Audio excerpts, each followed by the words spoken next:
Good morning, everybody. You're tuned to the Computer Stuka Now on the Nissan Communication Network.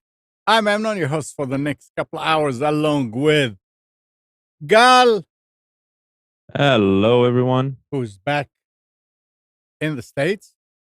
And Where are the palm trees, Gal? I mean, you know, set us up with all this stuff about palm trees and the beach, and now he's sitting next to a window. things change, right? Oh, he's gone. Once you got the palm trees. Nothing changed for me. I mean, my background hasn't changed at all. Right. Yeah, You're still at home. I couldn't. They were too big for the luggage, so I need to leave them there. You should have thrown a harness on it and called it an emotional support palm tree and tried bringing it on your flight. a long rope hanging from the back of the plane. Yeah, towing a palm tree Yep. up from 30,000 feet. Yeah, that's a good idea. And Nick is here. Hey, good morning. Good morning. And Spence is here. I would like reassurances that we're actually going to be here for 2 hours. We will. Okay. Can Guaranteed. you put that in writing, please? All right. Our number is 919-518-9773. Computers 2K Voice on Skype. And today's show is made possible by VMix Software, by dudeinit.com, and is sponsored by Tom Sinclair of Live Streaming Gear. I've actually got to go. Sorry. Okay. Sorry, Spence. All right. It's also No, made possible Spence by said electricity. Spence said we are going to be here. Well, we're as a you live- group. Yeah, Yeah. I know, but you can go if you want to. It's fine. Wow. Look, I guess I'm not an important member of the show.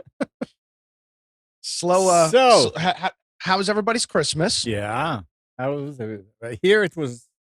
I mean, really, in reality, it was the same as every other year because we never have a big anything, so it was the same. But Spence, what The only did you do? difference was we usually go out to the movies between, having people over in the morning for gifts and then dinner, but we didn't do that. So you we didn't do watched- any of the above. No, we watched the movie, but we watched it here. We didn't watch. That's fine. But yeah, it was good. We took a walk through the neighborhood, and we did cold, but we took It a was walk very through the cold. neighborhood. Nick, what about did- you? You had a big thing.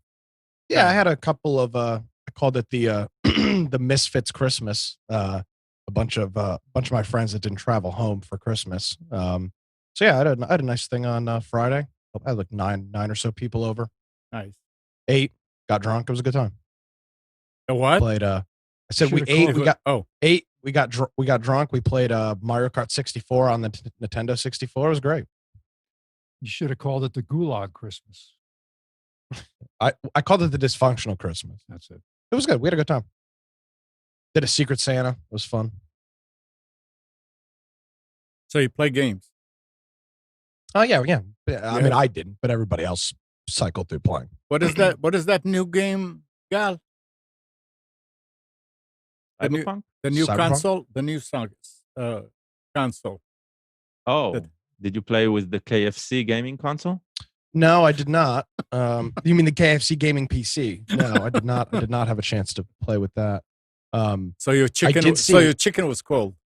Well, I didn't do chicken. I did ham, and Oh. it wasn't cold because I did sit in the oven for a while at like Okay. 250. But yeah, I saw lots of videos of people unboxing PlayStations and Xboxes, which was kind of cool. Haven't seen a lot of those in the wild. yeah, overall it was a pretty good Christmas. Slow at work, thank God. Hopefully this week will be slow as well. Very slow, which is good, much needed. Yeah, a lot of people are away, so it will be slow. Yeah, I hope. I hope for my sake. I hope so. Yep. Other than that, not a whole lot. Tech wise, did a little bit of storm chasing on Christmas Eve on Thursday. I used my laptop setup for that. That worked out pretty well. I used a vMix call to send my video back to my house. Mm-hmm. That didn't work out great. vMix call's a little too finicky with network connections, so I had a lot of video freezing. Yeah, I set that up. That was pretty cool. What would have been an Skype alternate? So Skype. I mean, vMix. vMix call is meant for known connections. It's meant for a stable connection. Nailed and up. I was driving through the middle of Columbus County with, 1 bar of 4G tethered to a laptop. The connection just wasn't sufficient for it. It worked. It had a lot of hiccups and whatnot. I thought that's why they came up with what is that new feature? The mobile, but it's not meant for it. Here, this was my little setup. I had my webcam mounted to the window, and then my laptop running vMix call and tethered to my phone to send my video back to the house here.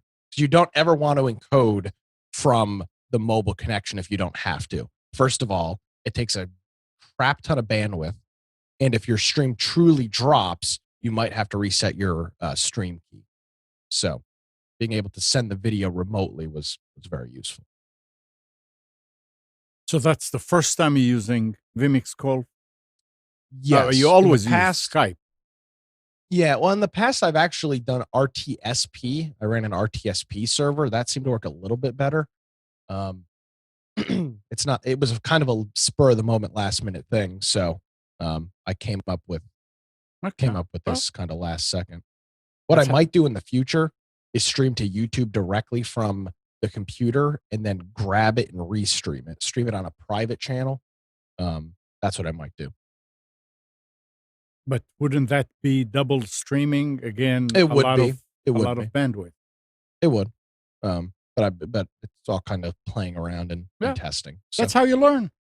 Yeah. So that was fun. I saw. What did you see? I didn't see it, but I was later. The storm I was chasing later on classified as a confirmed tornado. So I was right there with it. That was pretty neat. Yeah, I saw some of your Twitter posts. Yeah, it was cool. I had a good time. Yeah, that was something to be in. It wasn't watch. It was a warning. Yeah. There's a couple tornado warnings out by Whiteville. I was in a good location on one storm. I should have stayed on it. I went to a southern storm that was on the South Carolina border, and by the time I got hooked up with it, it had fallen apart. So, but it all worked out. It was a good time. Good. How many hours did you spend out in the wild? It was an hour back and forth. I was out there for maybe 4 hours, so 2 hours of actually chasing. It was good. Good. It's funny that it worked out perfectly with Christmas Eve. I had the half day off, so nice. Yes, sir. So we were mentioning KFC, and it sounds kind of weird, but it's real. Supposedly, KFC unveiled what they're calling the KFC console, a VR-ready high-end gaming PC that comes with a built-in chicken warmer. Yep. Games Radar reports that.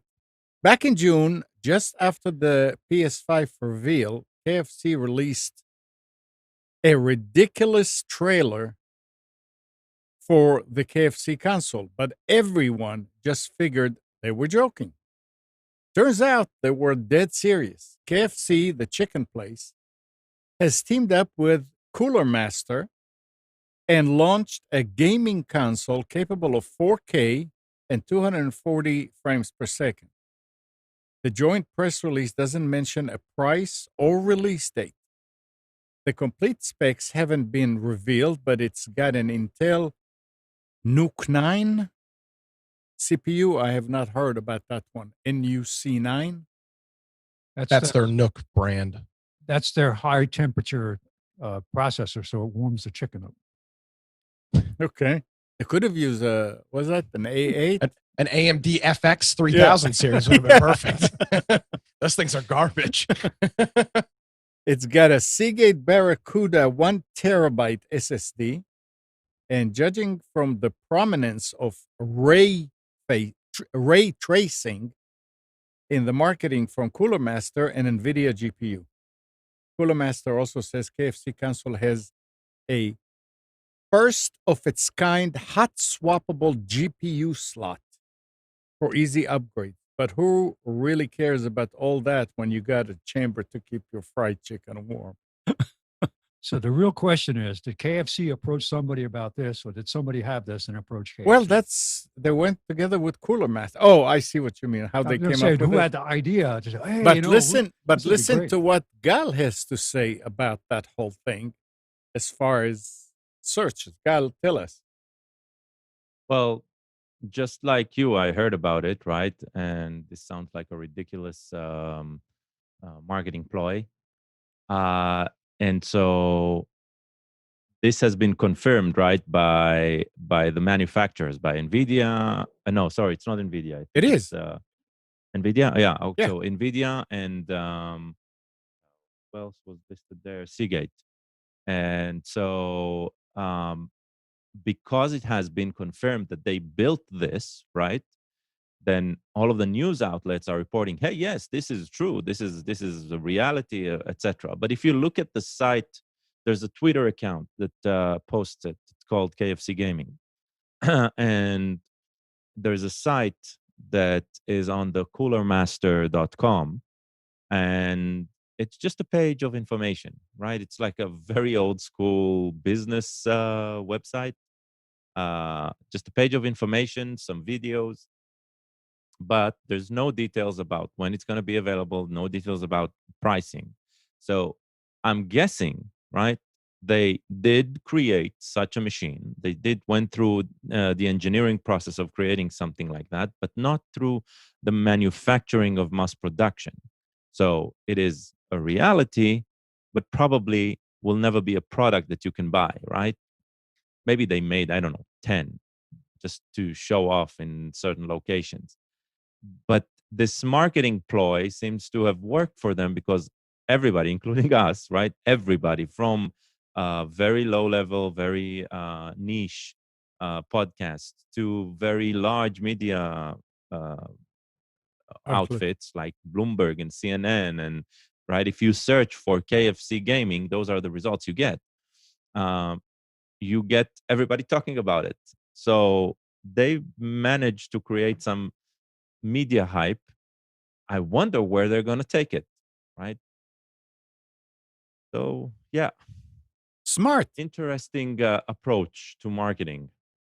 Well, Gal, you're missing an important part of the story as well. People might say, like Spence said, who came up with this idea? KFC has an esports team already. They founded it in 2018. So they're not totally new to this this esport. This is kind of the esports realm of things. So they have KFC Gaming, which was an esports team that was playing competitive. I don't know if they still are, but yeah, they have a full esports team. So that kind of makes sense that they would do something like this and probably have some of their players use it. That would kind of make sense. Yeah, that ties in, I think, the missing piece of why even go through the length of doing that. So yeah, interesting. They did a $50,000 Call of Duty tournament back in January called KFC Royale. KFC Royale. Where it was a YouTube tournament, which the prize was $50,000 in a KFC Black card. Now, if the KFC Black card is probably like anybody else, it's an unlimited purchase credit card that will work at any KFC and it's just free food forever. Like not Call of Duty. I know McDonald's has got one of something similar to that, and it's literally a free food card. Okay. So yeah, they're honestly, it's kind of just feeding into the whole meme, really, more than anything else. Right. But yeah, it's they've kind of dabbled in this. I'm sure that there's a 20-something-year-old like myself that's at KFC in some high up position on the marketing team that's kind of slave driving this whole thing. And I mean, they're not investing millions into this, but it's something that they're working on, and it's effective marketing. Well, it's effective marketing, but you think about this, right? Like when I think of fast food, and this is just me, KFC is not not even close to one of the first things that comes to my mind. Yeah. And maybe this is part of them trying to I think fast food, the first thing that comes to my mind is the Golden Arches. I think that's for most people. Maybe this is part of kind of getting people in the mindset of I don't even think about KFC at all. I couldn't tell you the last time I was at a KFC. So maybe that's part I'm of it. thinking it has to do with brand recognition for sure, but tying it to the esports part, that starts to make sense, because let's say as a competitive team, right, they come to an esports event with these said machines, right? So it's a real thing, right? But only for them. It's like this exclusive group that will get it. Maybe, they'll give it away with some prizes. Some YouTube personalities start videoing it more and more. It's some sort of marketing brand recognition thing. I wonder where the Cooler Master link ties in. Like what they get out of it. OEM. Yeah, Cooler Master's done stuff like this in the past. These Cooler Master and Noctua and some of these other companies, they do these things, these kind of weird one-off. And it's marketing for them too. It is Cooler Master. Yeah, of course. You've got somebody at Cooler Master and somebody at KFC that both think that this is a funny, cool idea, and they're at a high enough up position that they can allow it to happen, and that's why it's happening. That's all it is. You've just got two people that, two people that can make decisions at said companies and want to see this done. So that's what they're doing. I'm waiting for the Popeyes console myself. I wouldn't get your hopes up on that, Spence. I'm sorry. Well, I was hoping it would be like chicken and spinach. I'm waiting for the Church's chicken console. What do you think? Be a cardboard box taped. All right. So Amnon, hook us up. Get us a review unit. You want the bucket of chicken? No, I want a review computer. Let's go. Get on it. You say, hey, I've been in the industry for 25 years. Our audience would love it. Our audience loves KFC and video games. You could make that statement, even though it would be highly inaccurate. Look, just by saying that, I think we lost most of our audience. Look at the chat room.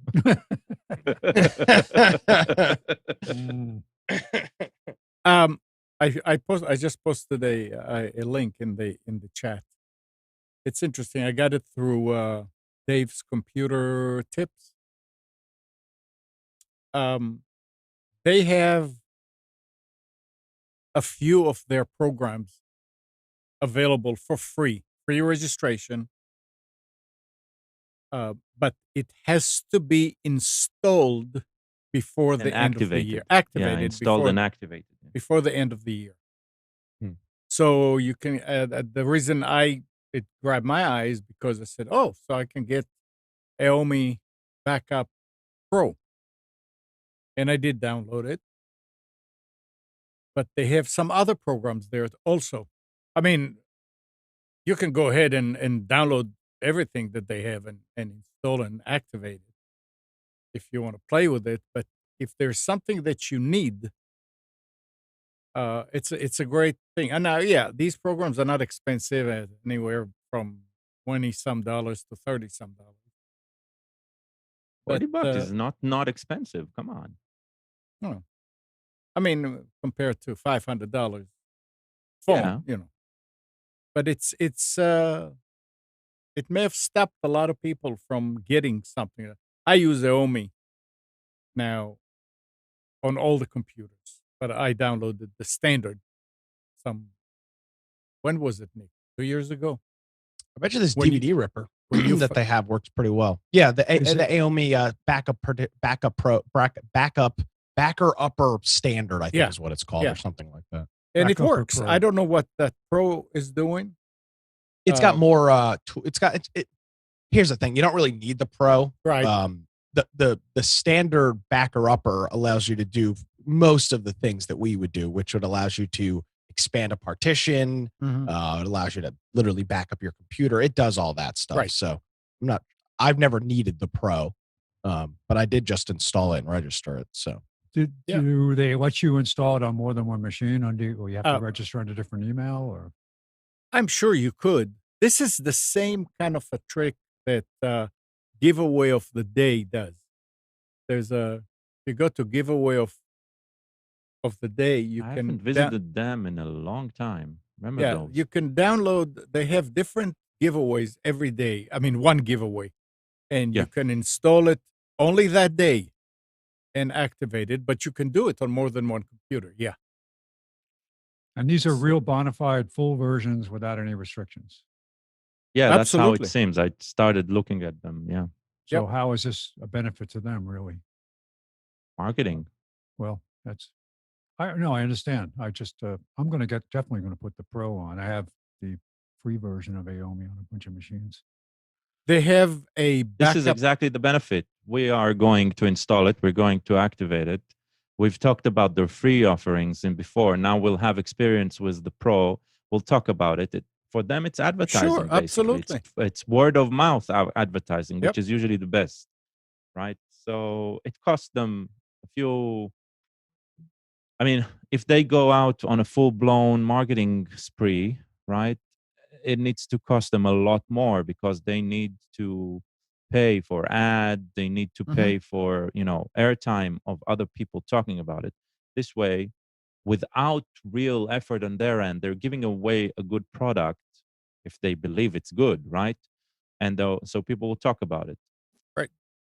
Yeah. I don't. It's somewhere in the archives of this show, but I don't believe that anybody else makes a comparable product to Aomei that's on the market right now for the free Right. version, I should Yeah. say. And you're talking about the free version, right? So let's Yeah, see if their pro one matches. there's obviously the Yeah. Linux, there's the Linux boot CD tools and all that stuff, but this Aomei product that they make is just I mean, it's a slam dunk, man. It's so simple. You don't have it auto boots after you restart into its OS. It's just really easy, and really, really well done. So if you ever need a clone or do anything with the computer, I would check with an Definitely. Aomei Definitely. standard first. There's no reason not to. Yep. It works really, And then they really, have really that well. M backup, which is for an iPhone. I was Oh, okay. I trying. I didn't know was that. trying to see if they have something for Android, but they didn't. But yeah, this is it. It backs up everything from the iPhone. Apparently, they have programmers for that, but not for Android, which is fine. Too much uh too much sporadic hardware and whatnot. It's Yeah. typically why you see things like this don't come out for that. So there are a few programs there. Take a look, and like I The said, you can DVD ripper always looks legit. I don't believe they have a free DVD ripper. I think you have to use a premium one, so that might be a good one. I know Merle was looking for one, so yeah, I'll send Yeah. this to him. Yep. But Are you- doesn't open source like Handbrake just rip DVDs out of the It does, box? but it's a It's lot of funky. people don't like Handbrake. It's not easy to use. It is Handbrake's technical. kind I of a agree. pain in the I would ass. I used to agree. Yeah. use I used to have a ripping program. It's probably I had to pay a yearly subscription. It wasn't expensive, but it worked great. You could just put the disc in. It would analyze the disc and it would give you a bunch of things. Which which shows or movies you want to copy. Click goes done. you could select the resolution of the output, and it was really good. I don't do this anymore. I don't buy DVDs anymore. Yeah. But I have most of the episodes of like Stargate SG-1 because we had all the discs. I have it all saved back in the day when I used to watch it on my. Remember the first iPod that had video? You're talking about the iPod Touch, or the old Before the iPod touch, with the original okay. iPod that had actually had video. Yeah, like it's probably like the iPod Classic or something like that. Something like that. And I used to watch movies on that tiny little screen. Didn't Dell make the disc for the first iPod? Because it was the first iPod had a spinning hard drive. Oh yeah. And I believe it was a Dell drive because it was a collaboration between Apple and Dell. Yep. I had a 60 and a 30 and a 60 gig. I still have the 30 somewhere. My daughter has. What was 60. Microsoft's equivalent? Oh, that never went anywhere. Yeah, I'm trying to think now. I remember that. Zune? What, Zune? Zune, yeah. yeah. Dude, those things were a brick. They were so fat. I mean, it was like literally carrying around like a. It was huge. The thing was like 3 inches. It was massive. That was a real. It was a real massive, flop. but as far as I remember, it was really they were cool. Good products. Yeah, they were very good products.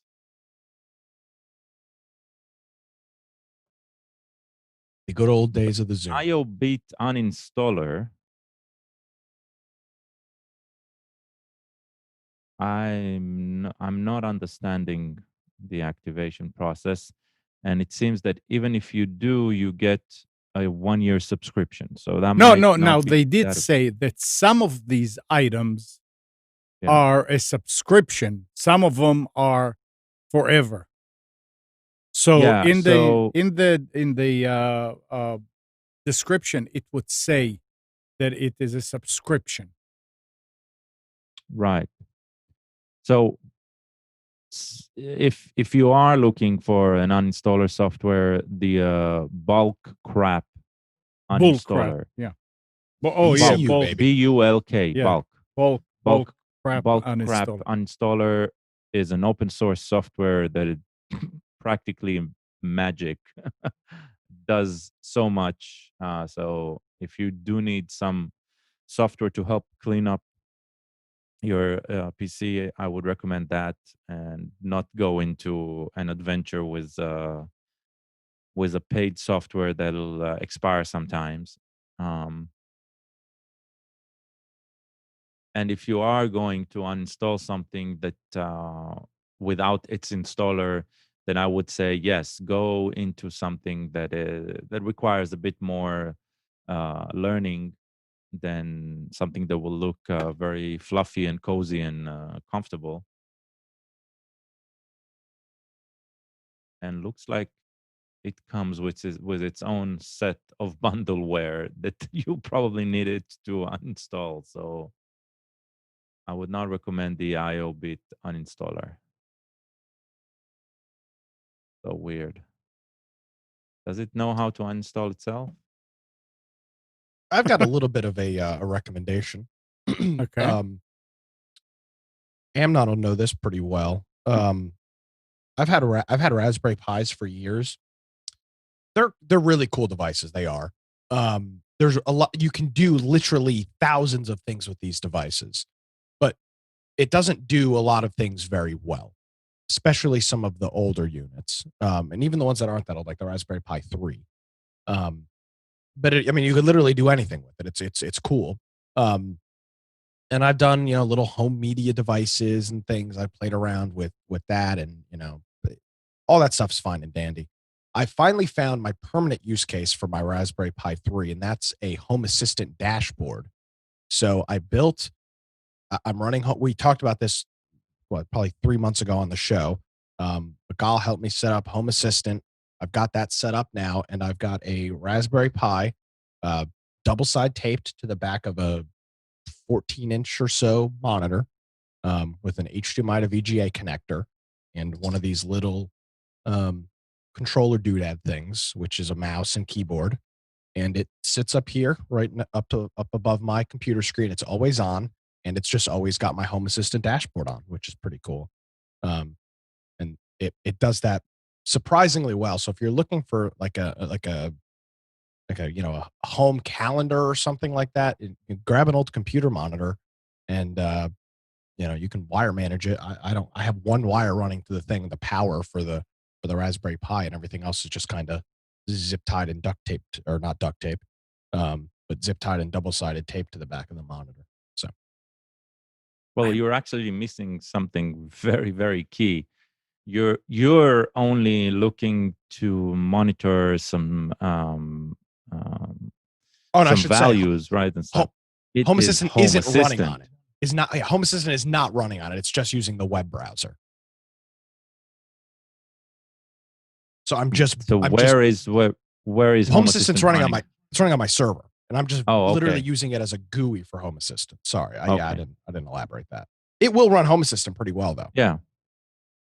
You could have it run Home Assistant itself, but I don't. I'm still waiting to hear why Amnon knows this. Well, because because of because I still have the original Raspberry Pi. I have 3 of them, and I've never had a valid use case. There's a whole bunch. That's what you mean. Okay. You always find like, oh, this is a cool little thing. I'm going to turn it into a sprinkler system, and it's cool to set it up, but it's not practical to use.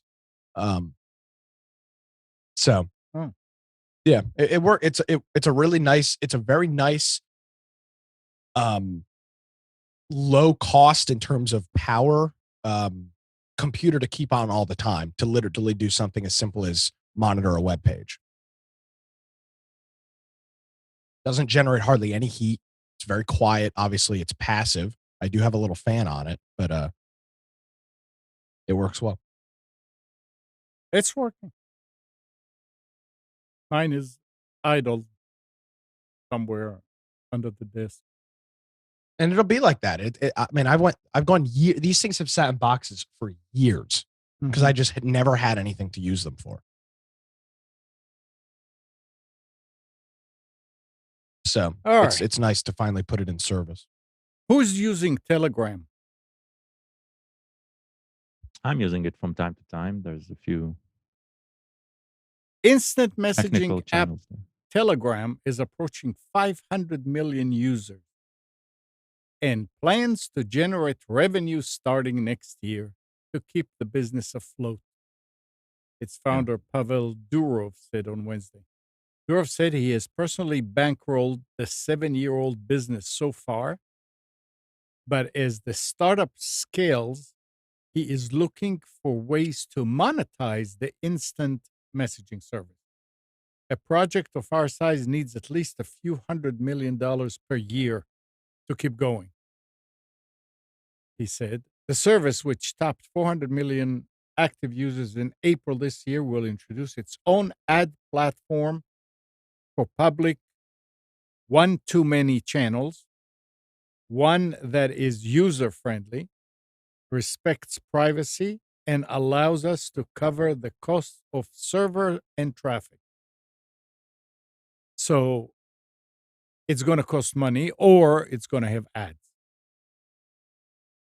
starting this coming year, which makes a lot of sense.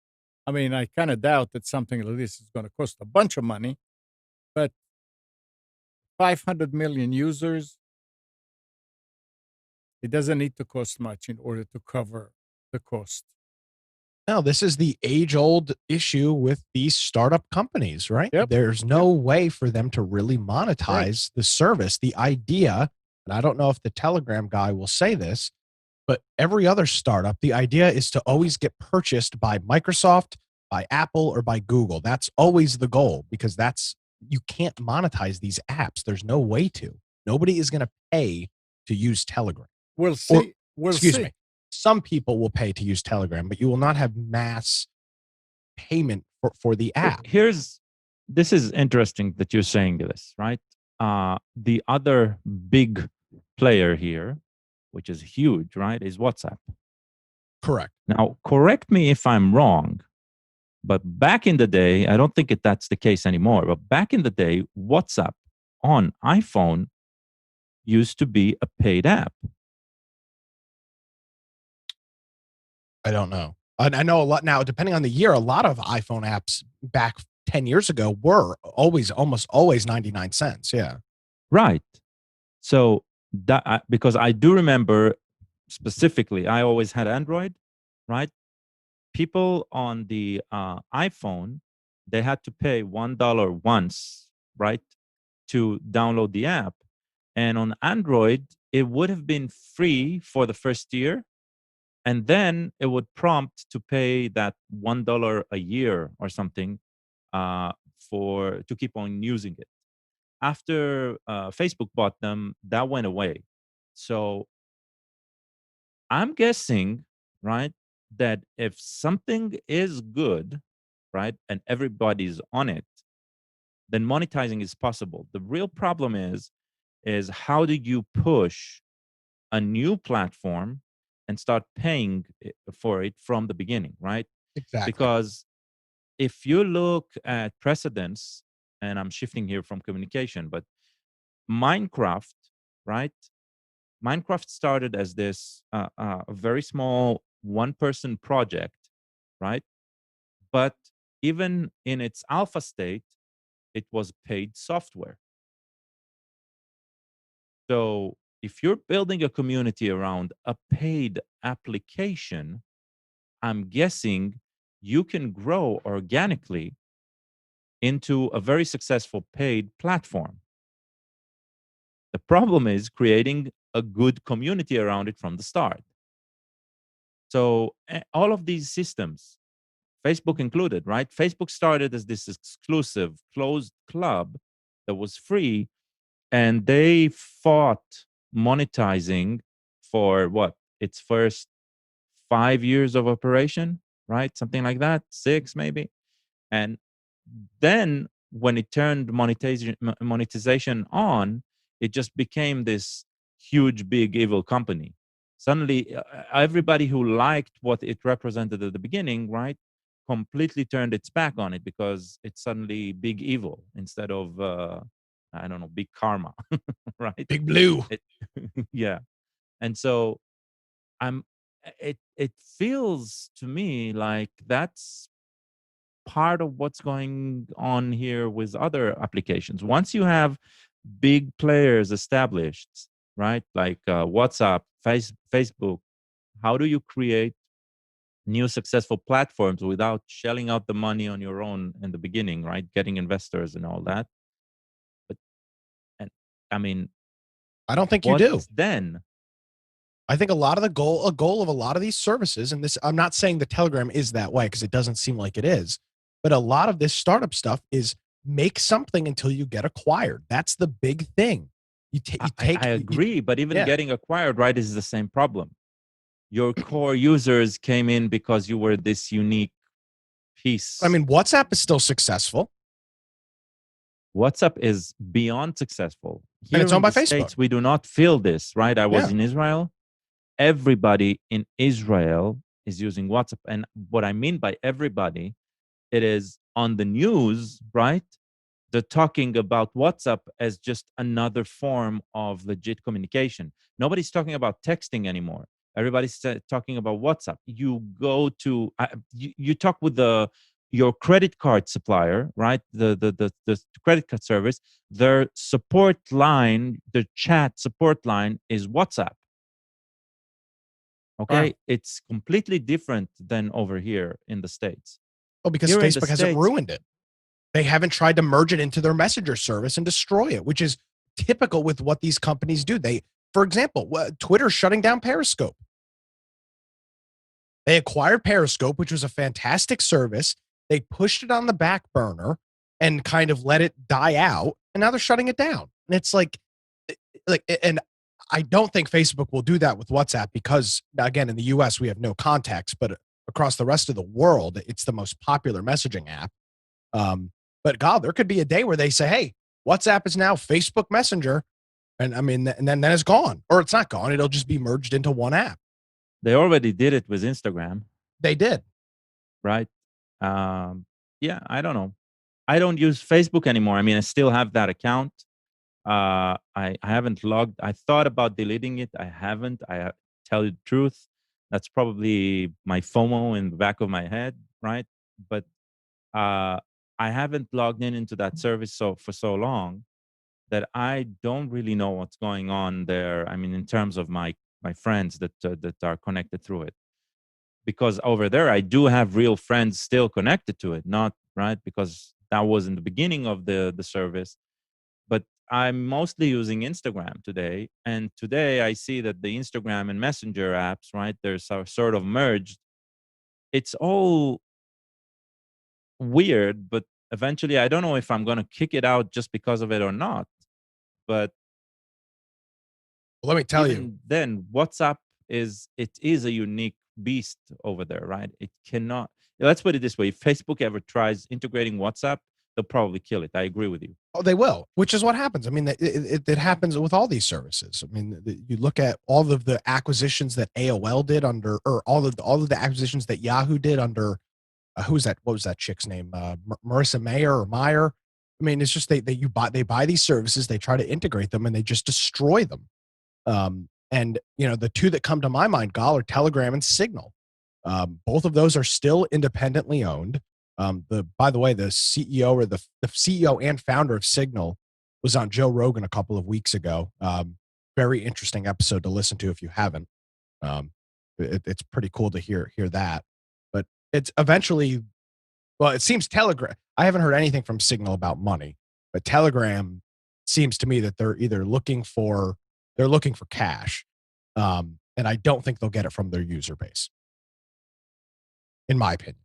Because I don't think people are going to pay $1, at least in the U.S. You might get it outside the U.S., but I don't think people will pay $1, even though it's $1. Once it's free, you're like, the hell with this. I don't want to pay $1. Plus, times have changed. The day that the days of every app costing 99 cents. I could not tell you the last time I purchased an app on iOS. It has been literally years. It may be 5+ years since I've purchased any apps. Because I don't know. You don't charge for apps anymore. Apps are free now. You support them with ads. Early day of iOS and Android, every app was, 99 cents to $1.99. That was kind of the going rate. You had few apps that were free early on, like, Shazam and Sound Hound and some of those things early on that tried the ad model. Both of those got purchased. But most apps were 99 cents or $2. But that's just not the case anymore. I don't think you'll get it. And I don't think advertising works on Telegram either. I'm not sure. So Telegram, they're talking about advertising on large group chats. Yeah. But that's gonna alienate and piss a lot of people off. I'm not so sure, I'm not so sure. But I would be intrigued if they would allow people to purchase or allow channels, right, to buy out of being ad supported, right? Like allow a community to be a paid one, not force everybody. This is just me sort of throwing up suggestions in the air, right? Let's say you have a 1,000 people community, right? And so Telegram says, yeah, you can keep it free, ad free, if there's a subscription paid of, I don't know, $10 a month, $20 a month. It might be related to the amount of traffic, and then you can crowdfund, right? There's always those in the community that are willing to keep it alive, and so allow them to monetize. Still have Telegram be this successfully commercial entity that runs it, but still keep it free, right, from ad revenues, at least per channels. That'll be interesting. So there's another app, Gal, and service that is in almost the identical spot right now. And it's going to be interesting to see what they do. And that is Discord. They are very similar to Telegram in their size and what they offer. Right. And they've got their Discord Nitro service, which allows individuals to pay. But Brian and I, who, by the way, got married this past week, we've discussed multiple times if Discord started charging we would absolutely pay upwards of $10 a month to host our Infection podcast server because it's so useful. We love having it for our community. So that is the way to do it. Charge servers over a certain size, $5 a month, and there is an admin or a moderator in that server or channel that will pay $5 a month. You make your money on your big channels, let the small channels continue to do their thing. That's Right. their solution. Because Discord, they're going to have to do this eventually. Because literally, there's not even advertising on Discord. It's completely free. I don't know how the hell Right. they make any money. They don't. They can't. I mean, there's no revenue. It's besides Nitro, which maybe is really popular, but Telegram and Discord are they're in parallel things that they're offering right now, and they're both. Discord's done a really good job with Nitro because I see a lot of people even in our server that have Nitro. You can boost servers, which allows you as a just a regular Joe Schmo to take part of your Nitro subscription and push it towards a server to get things like HD video sharing, bigger file uploads, things like that. So they've kind of figured that out, and Telegram needs to take that same approach because making end users pay is the way that you kill your service in 2020. It's just not. It ain't going to happen, Jack. There's no way. Yeah, I'm with you when it comes to Discord. Discord is this. It's probably the best community, not only community. It's like best communication, best community curating tool out there, right?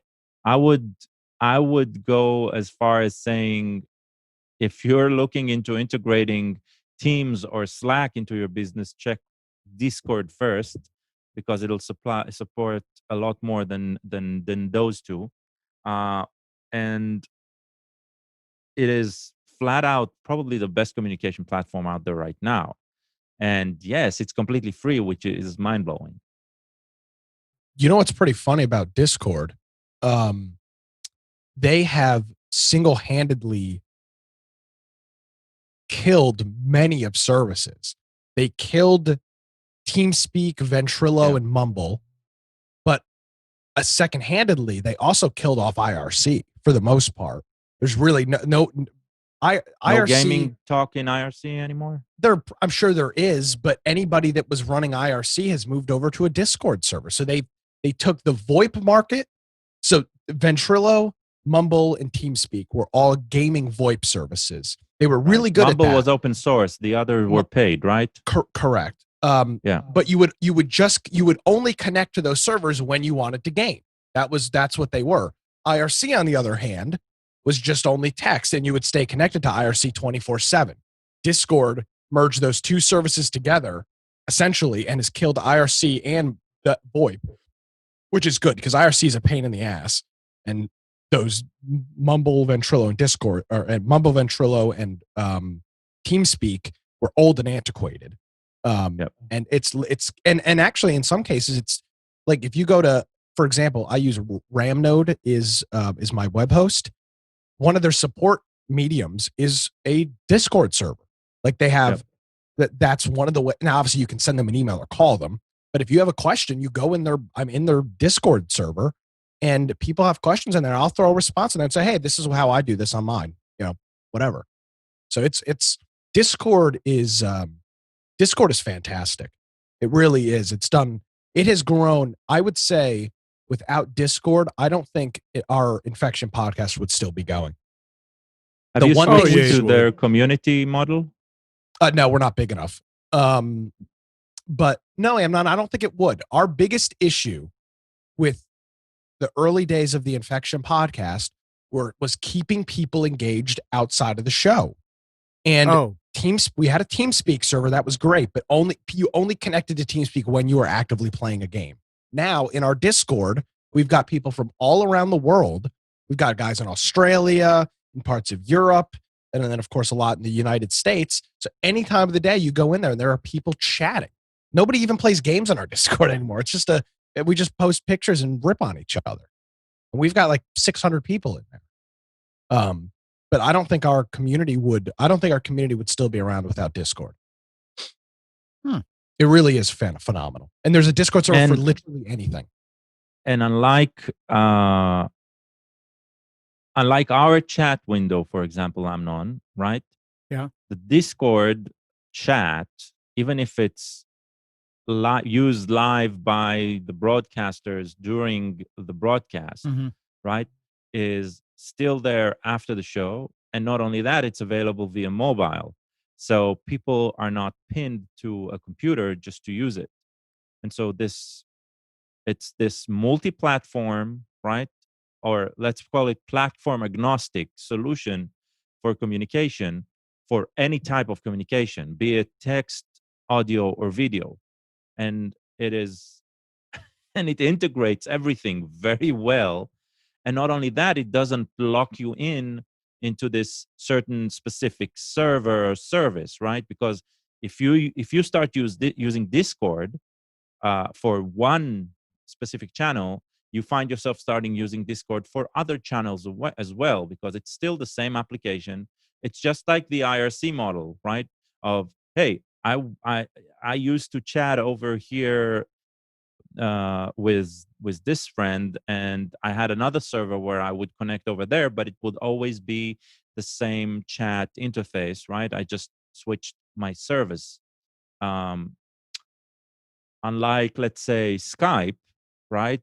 Or bundling Skype and WhatsApp Messenger, okay? WhatsApp is great for all your friends on WhatsApp. Skype is great for all your friends on Skype. Discord has this segregated world of, I have my Discord friends over at this server, and I have another bunch of Discord friends on another server, but I still can communicate with all of them, right, through the same interface. And switching between them isn't like this very hard chore of logging out or installing a new application just for this. Something about the workflow, the concept of keeping in touch just works so well than any other platform. I forgot to mention also, Discord kind of killed Skype too. That was one of the other big ones. Discord is kind of, a lot of people used to use Skype group chats and whatnot. Discord, besides Amnon, because he's the only one, I call everybody else I used to talk to on Skype, like our friend Sean and Brian. I call them on Discord. Amnon's still living in 2005, so I still call him on Skype. But it's taken over that too, because it does a really good job with even just regular one-on-one communication. You have a friends list, so you're just friends with people and you can private message them and whatnot. It's pretty cool. I was always wondering one thing about Discord, and the reason, I mean, I installed Discord and I have it, but the screen is so busy, and I guess is you have to configure it. But let me ask, Ga, I mean, does Discord have something to do with Israel? No. I mean, no, I don't think it's an Israeli project. Maybe there are Israeli workings there, but the letters in Discord look like they're Hebrew. The logo of Discord, it looks, I mean, when you look at it, is that Hebrew? It's designed in a way like it's hipster. It's new age, man. I don't know. That was anyway. Let's talk about it when we come back, because I'm always open to change here. Absolutely. Yeah. Well, stick with us. We've got a lot more coming up after specials and a word from your local station. Are you ready? Spence? Then you're muted. Fantastic. All right. Stay tuned. Specials? What's so special about the specials? Bueller? Special counsel. Let's get on it. That's it. Today's specials is that there are specials. Well, sort of specials. What I did was I just decided, well, let's do kind of a sloppy recap of 2020. Tech-wise, non-tech-wise, frustration-wise, meme-wise, we're going to hit on all of them. I actually stole a graphic from last year's pre-New Year's Eve show. I'm about 13 years old in that 13 picture. years old. I looked at that, Nick, and I said, I wonder if Nick will like that or not. And I'd leave it there. I'm not joking. I literally might be 13 years old in that picture. Yeah, I don't know. That was what was originally on the website. That's an old picture. That's an old picture, yeah. Yeah, look at all the hair on mine. Yeah, that's true. Oh no, that picture, Amnon, that picture's from the old Yeah, 850 The I know. Buzz webpage. Yeah, I it's bet you from I the wasn't Buzz. born when that picture of Amnon was taken. Probably. This It is was in probably like about 15, 1936, something like 15 years. Yeah. that. All right. All right. So 2020, don't let it hit you in the butt on the way, door hit you on the butt on the way out. Right? I mean, there were some good things that happened this year, but by far the crappy things outweighed the good things. All right. So thanks to ZDNet, captured a couple of interesting failures from this past year. Anybody remember QB? Quibi. Quibi, whatever it's called. Well, that's how popular it was. I got the name wrong. Quibi was Quibi was a startup. Jeffrey Katzenberg and Meg Whitman backed this. They had a 1.7 billion in investor money to create a 10-minute burst video offering, competitor to lots of other stuff, the TikTok or whatever that's out there, but a new version, new idea for fast video production or longer 10-minute bursts, right? Instead of what is TikTok, 30 seconds? I don't remember. TikTok was short. Doesn't matter. It didn't. Doesn't matter. Yeah. It was a startup. Well, guess what? It lasted about 6 months and was gone. Gone. I mean, money gone, investors, everything, everybody lost their money. It was over. So went through all that money and disappeared after its launch in April. No, did anybody even know it was gone? I guess I really never knew it was even there. No, I didn't. I'm just, Yeah. you know how you know things are gone? You open Wikipedia and it says something was. Yeah. If it's even been updated. If Yeah. it was so below the radar, it's like, who knows? Oh well. I mean, I did sign in to the free trial to check it out when they launched. Impressed. I was not impressed.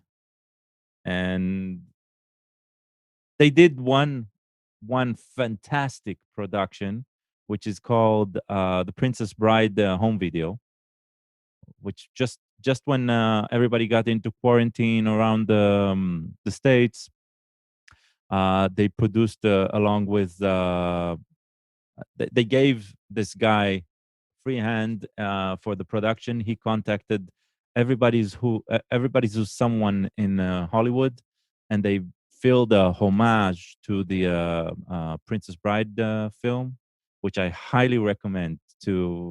I can get you a copy. It's just amazing. And but other than that, it's like meh. Yeah. Well, Meh. think about all the ideas that get nowhere. Yeah. It's like being a pro baseball player. Of all the millions of prospects, how many? Yeah, but of 'em usually they don't even start get to up make with it 1 close? billion in Can you imagine? production cost. $1.7 billion thrown away. I mean, is that Yeah. a record for a I don't know. 6-month startup? I remember when Pets.com was the big thing. They burned through, I guess it was billions. You're They were talking about their selling- IPO. They were selling a $10 or a $20 bag of dog food for $10 with free shipping. And they wondered why they went out of business. It's just because everybody was living in the the lush lifestyle, the founders, and there was never a business plan to actually make money. You never heard the joke about the guy who was selling stuff for 10 cents and buying it for 11 cents. And No. they're asking, how do you make money? He said, I sell volume. Yeah. Yep. Well, such as it is. Right. All right. All right. One other big failure this was Amazon Ring doorbells were actually catching fire. They had a major recall.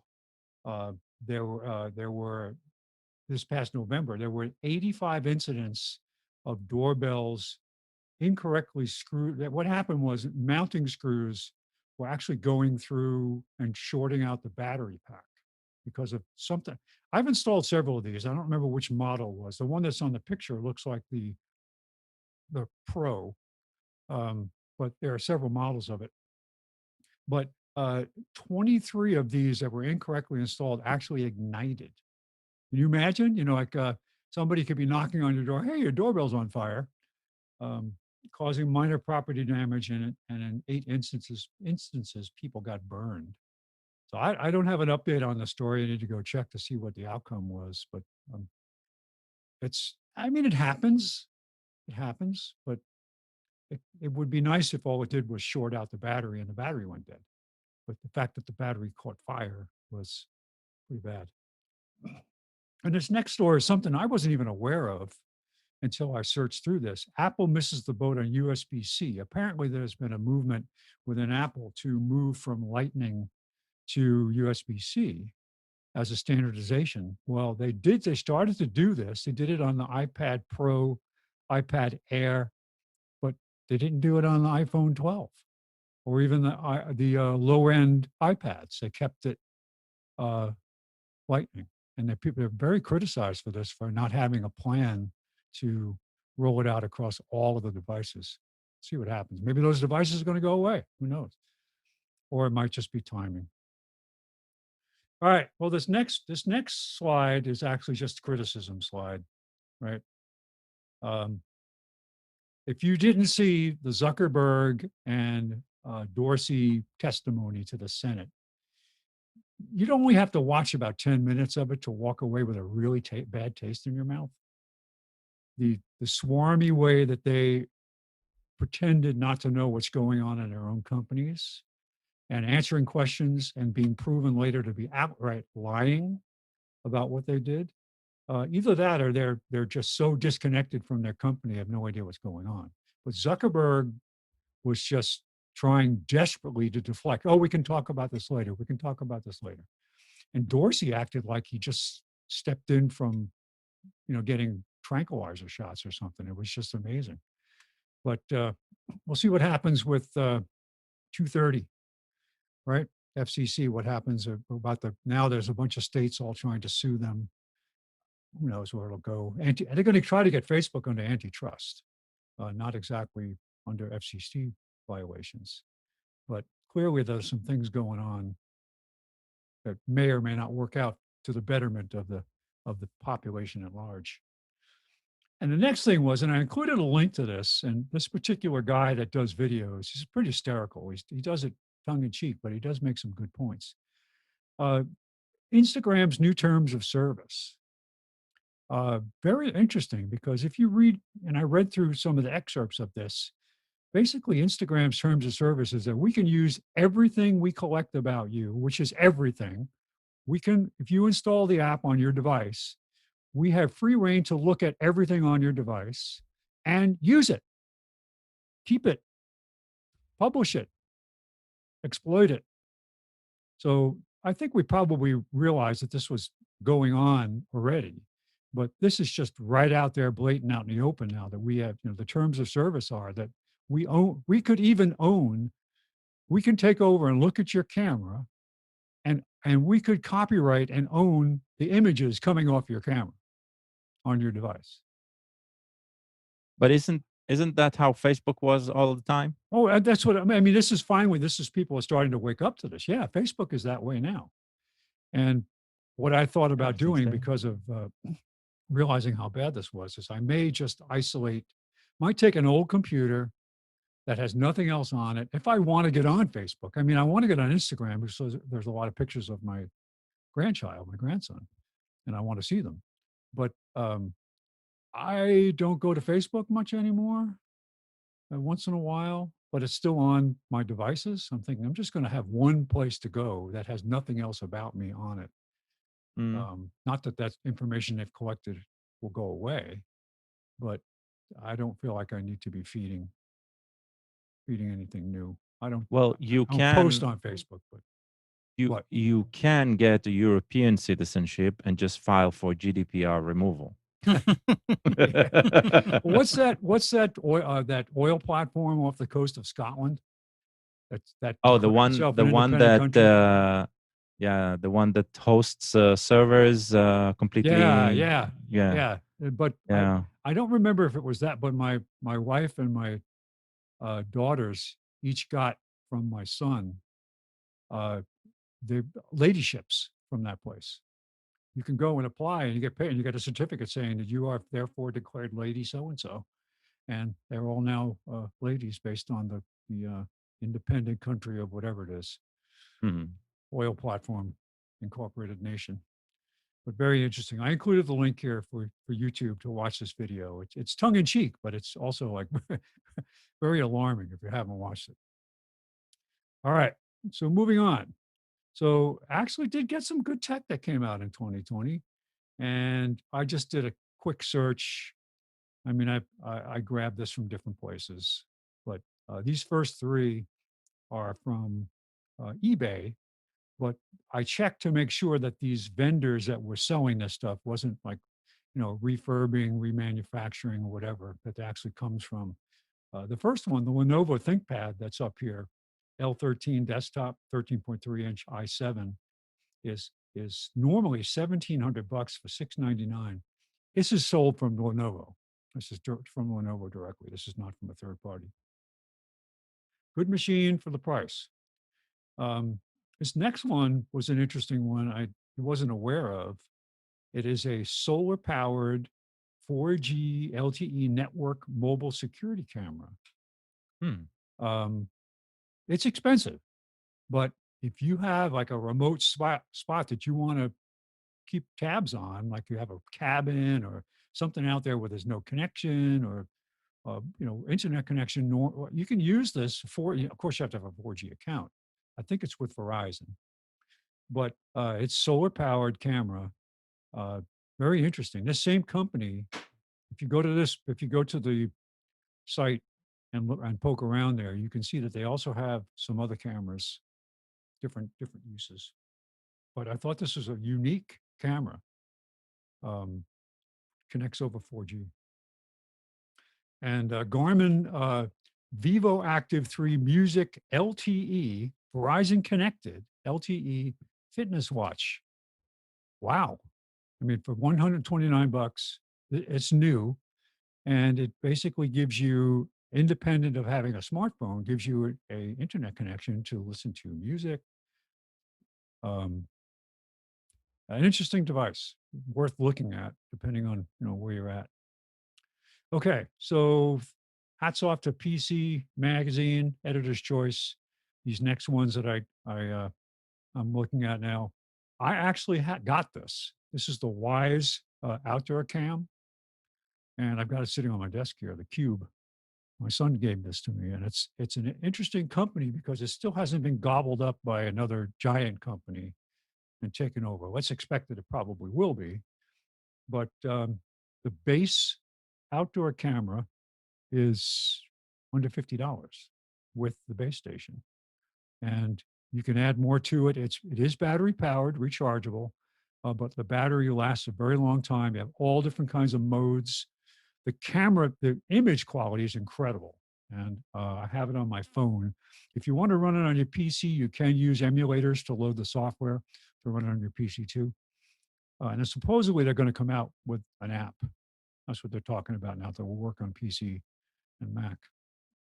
But they give you some free cloud storage. It is true 1080p, and you can set it up for motion capture, time of day recording, time lapse photography, all this stuff, all these different options. Excellent company.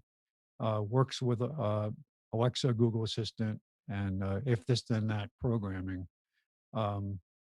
I only know it. I only know it for 2 days now. I've only had it for 2 days, but I'm very impressed. My son's been using it for a while. I like the fact that it's weatherproof. You can just put it outside, use it for an event, use it for whatever you want to do. So very good. The base station, I don't know that it can be connected wirelessly to your network. I currently have it connected over Ethernet. It's just a little tiny base station with a couple of antennas. You plug it into your network and you configure it. They also make a doorbell for $50. So that's going to be, I don't have it. I'm thinking about ordering it now that I see this. And excellent company. Good stuff. $50 for the one without a back door. Without a what? With the back door. It's $150 if you don't want a back door. Oh, okay. Oh, I get it. Just a note about Wise. The hardware is usually exactly the same as the Xiaomi ones, and the good thing about it, the Wise and Xiaomi, they're both Chinese companies. But the good thing about it is there's a huge community that uses these platforms. And so if you're concerned of using their server-based solutions, which means, using their app and all that, but you want to completely free it from its connection to the server, then you can find an open source. There's a GitHub project for open source firmware for them. So you still enjoy the excellent hardware they produce for very low price, right? And get a completely open and free solution. So yes, and I did yeah. I did talk to my son about that, about how there is Yeah. a way to do it. Yeah, that's cool. And it has nothing to do with the fact that they're Chinese that I want to disconnect from them. It's just because I agree with you. I think their products are top notch. Even their software is pretty darn good, and especially for the price point that they provide, they're usually better than the $200 equivalents. So Oh, yeah. yeah. But if you want something, if you still don't trust any other service to control your cameras, right? Which is fair. You can easily get to an open source firmware based, where you have a community that backs it up. So highly recommended. My thought on that, and I was thinking about this morning when I was looking at the Instagram terms of service, is that we're so far beyond the surprise of all this and all the ownership of information about you, and to claw your way back to where It's tough. it'd be really hard, and it would It's take hard. a lot of effort. But I think now that a lot of this has come out in the open, most people are like, they don't, doesn't bother them. Well, I think most people were that way even before. But just now they need to face it that they are actually that way, right? It's like it's no longer, oh, I didn't know, right? It's in their face. But I mean, us that we discuss about this actively and sometimes play with the idea, and we understand the effort involved. I don't think it's impossible, but it does require some technical understanding of how the technical world actually works. Yes. And what are you relinquishing, right? When you agree to something. And yeah, it's I think it's important. It's important that we never stop talking about it, even though we'll continue using these services. We'll need to find ways to vet these services out and try to understand who has control over what and why. It's just a discussion. That's just the stuff we know about, right? There's been some speculation going on over the last week about clandestine operations that have been put in place due to election fraud, where data is being collected by either white hats or black hats. And I've been reading a lot of discussions about how that works and who's involved. What is the difference between clandestine and covert, right? And just what does it mean for for people's liberty and all that stuff? It's just so much going on that we're not aware of too. So, okay, all right. So, PC Magazine also gave kudos to AMD as the best high-end CPU and best budget CPU. They said the Ryzen 9 5900X CPU as the best high-end for $549. That's the Newegg price. Who knows? Maybe you can get it a little cheaper. I would agree. What's I that? just I purchased at the time it was the highest end, the Ryzen 9 3900X, and I've been very, very happy with it. It's a 12 core processor. And how different is the 5900? Um, it's the newest generation. It wasn't out when I built my Faster system. clock and all that. Yeah. Yeah, it's the fastest you can get before you go to Threadripper, which is their equivalent to a Xeon style of chip. So yeah, the Ryzen 9 series chips are phenomenal. And then they say that the best budget CPU is the Ryzen 3 3300X, and that goes for about $139. They said a good investment. Actually can do pretty good with some games. 8 cores or 4 cores, 8 threads. I think it can do good with all games. Remember, most games are GPU centered, and True. this one just provides the base CPU clock that is way above any game that needs it. So It's not a like, bottleneck. Yeah. yeah, It's it just it's removes. it's better than its i5 equivalent, and I believe it's about $70 cheaper. So Yeah. that's why that's a recommended. If you're trying to do like a $600 or $700 PC build, that kind of chip is what you want. It's a really good chip. Let me ask you, Nick. So a Ryzen machine, right, will require an AMD supporting board. Correct. Would it always be recommended using AMD GPUs, or NVIDIA GPUs will work just as well? I'm using an NVIDIA GPU. Most people are. Prior Okay. to the most recent ATI and AMD cards, NVIDIA was the king. So I'm rocking a 1070 in this card, and I plan on getting a 38 or 3900X NVIDIA and using it in this system. They work fine. There's no compatibility issues. Okay. The PC Magazine also has a best internal solid state drive, and it's a family of drives, not just a single one. Crucial. P5 internal SSD. First, it says the company's first in-house controller. P5 has excelled in nearly every benchmark, even beating out expensive SSDs. And Interesting. So they dethroned Samsung, basically, right? Yes. Samsung Yep. was the leader. Was the leader.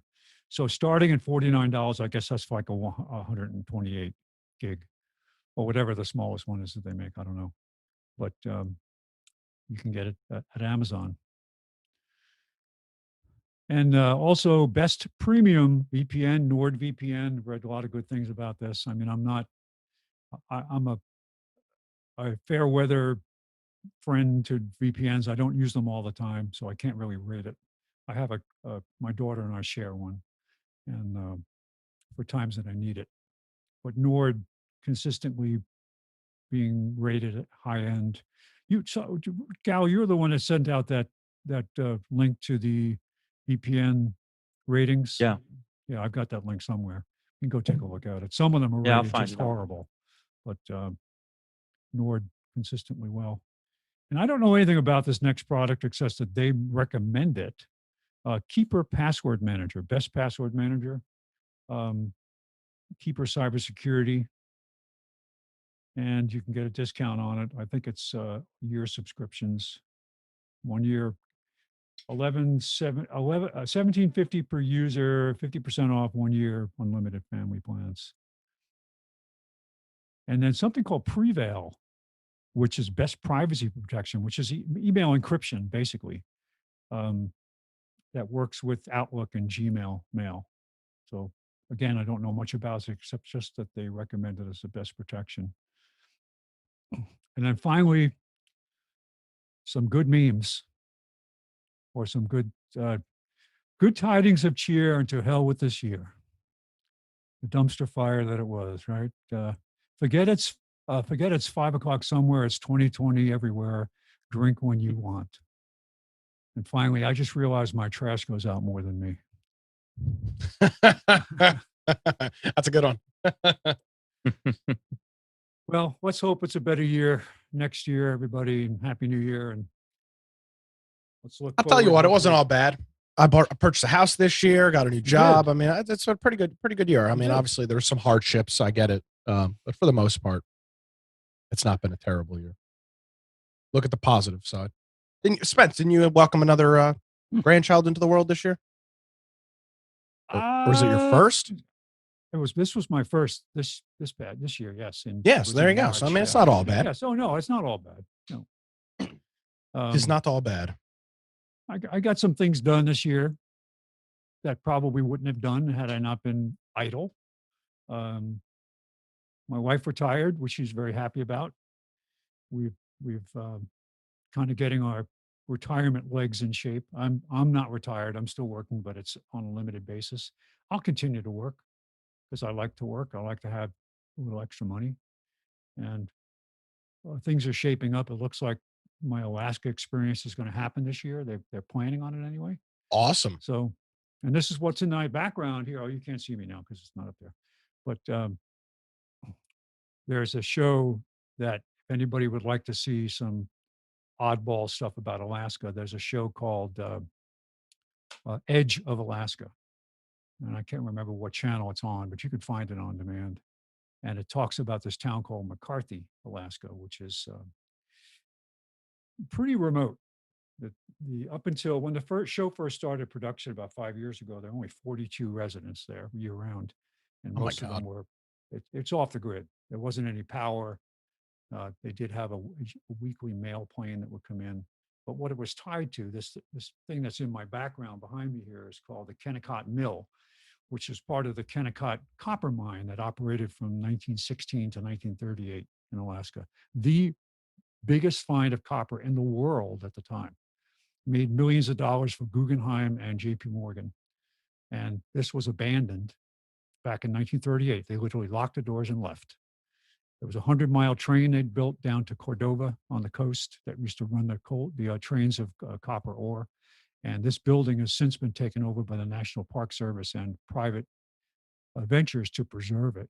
But McCarthy was the town just next to this place. This place was dry. If you worked there, you couldn't have any alcohol. So McCarthy, which was an old mining town, small mining town, sprang up as the place for people to go to get drunk.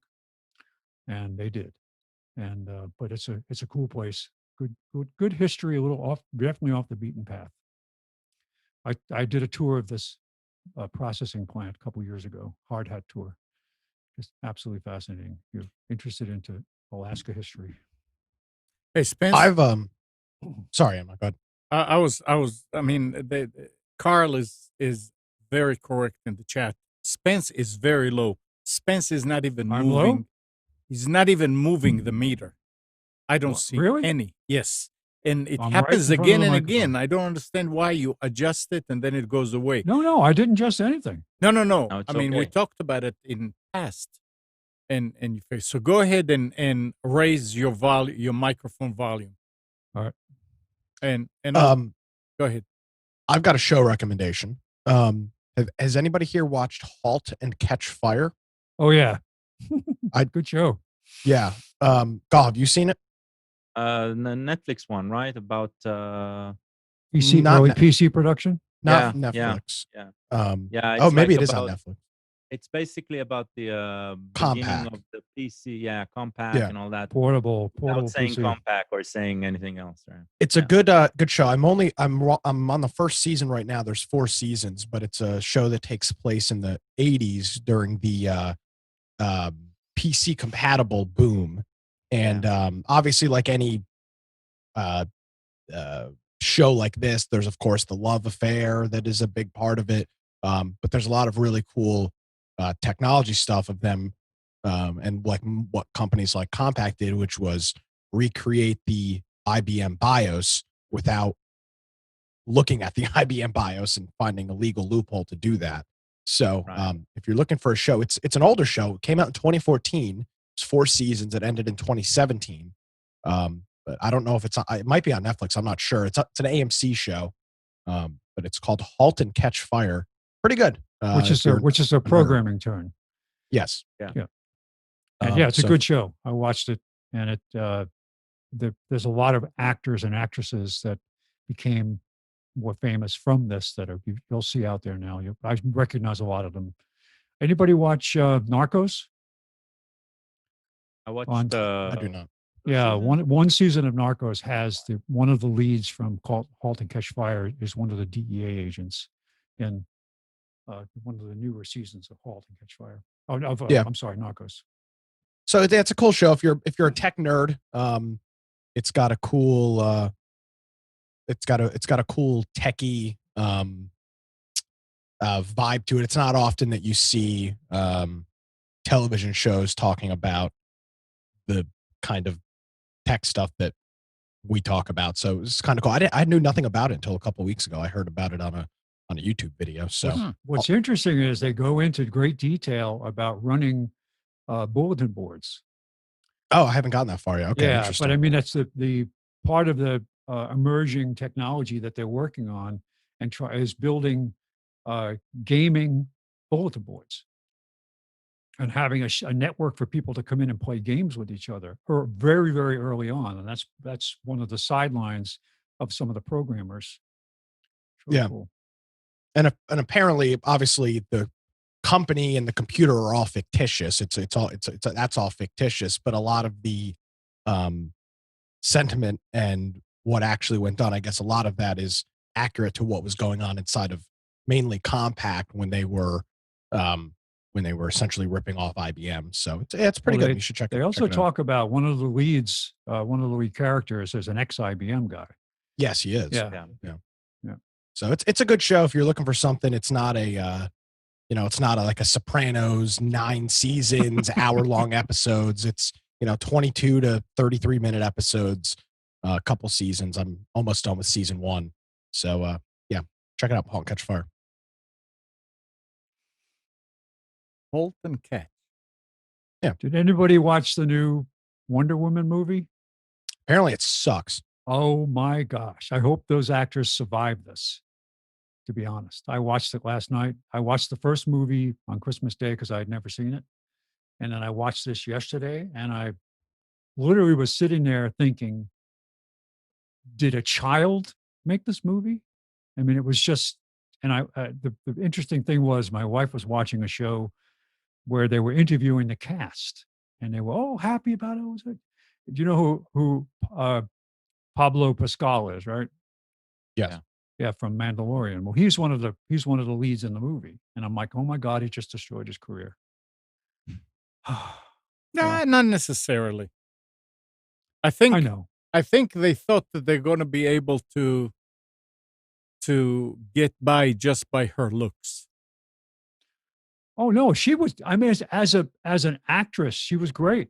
I mean, there was nothing about her performance that was bad. It was just such a bad story. Yeah. It was just stupid. I mean, really, I mean, you think about it, it was like, I'm all into this type of genre. I love the Marvel stuff, but this is deep. What? It's a comic book story. Oh, I know that, but it wasn't even, it was some of the stuff good. about it was just, you really had to suspend all your disbelief to watch this, really. And it was just the silliness of the actual, it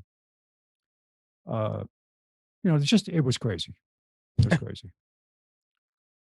We have a special guest. Well, look who's here. Yeah, I know. I was just going to say that Spence, your audio, it's not just because of what they were saying on the chat. It's Mike also mentioned that.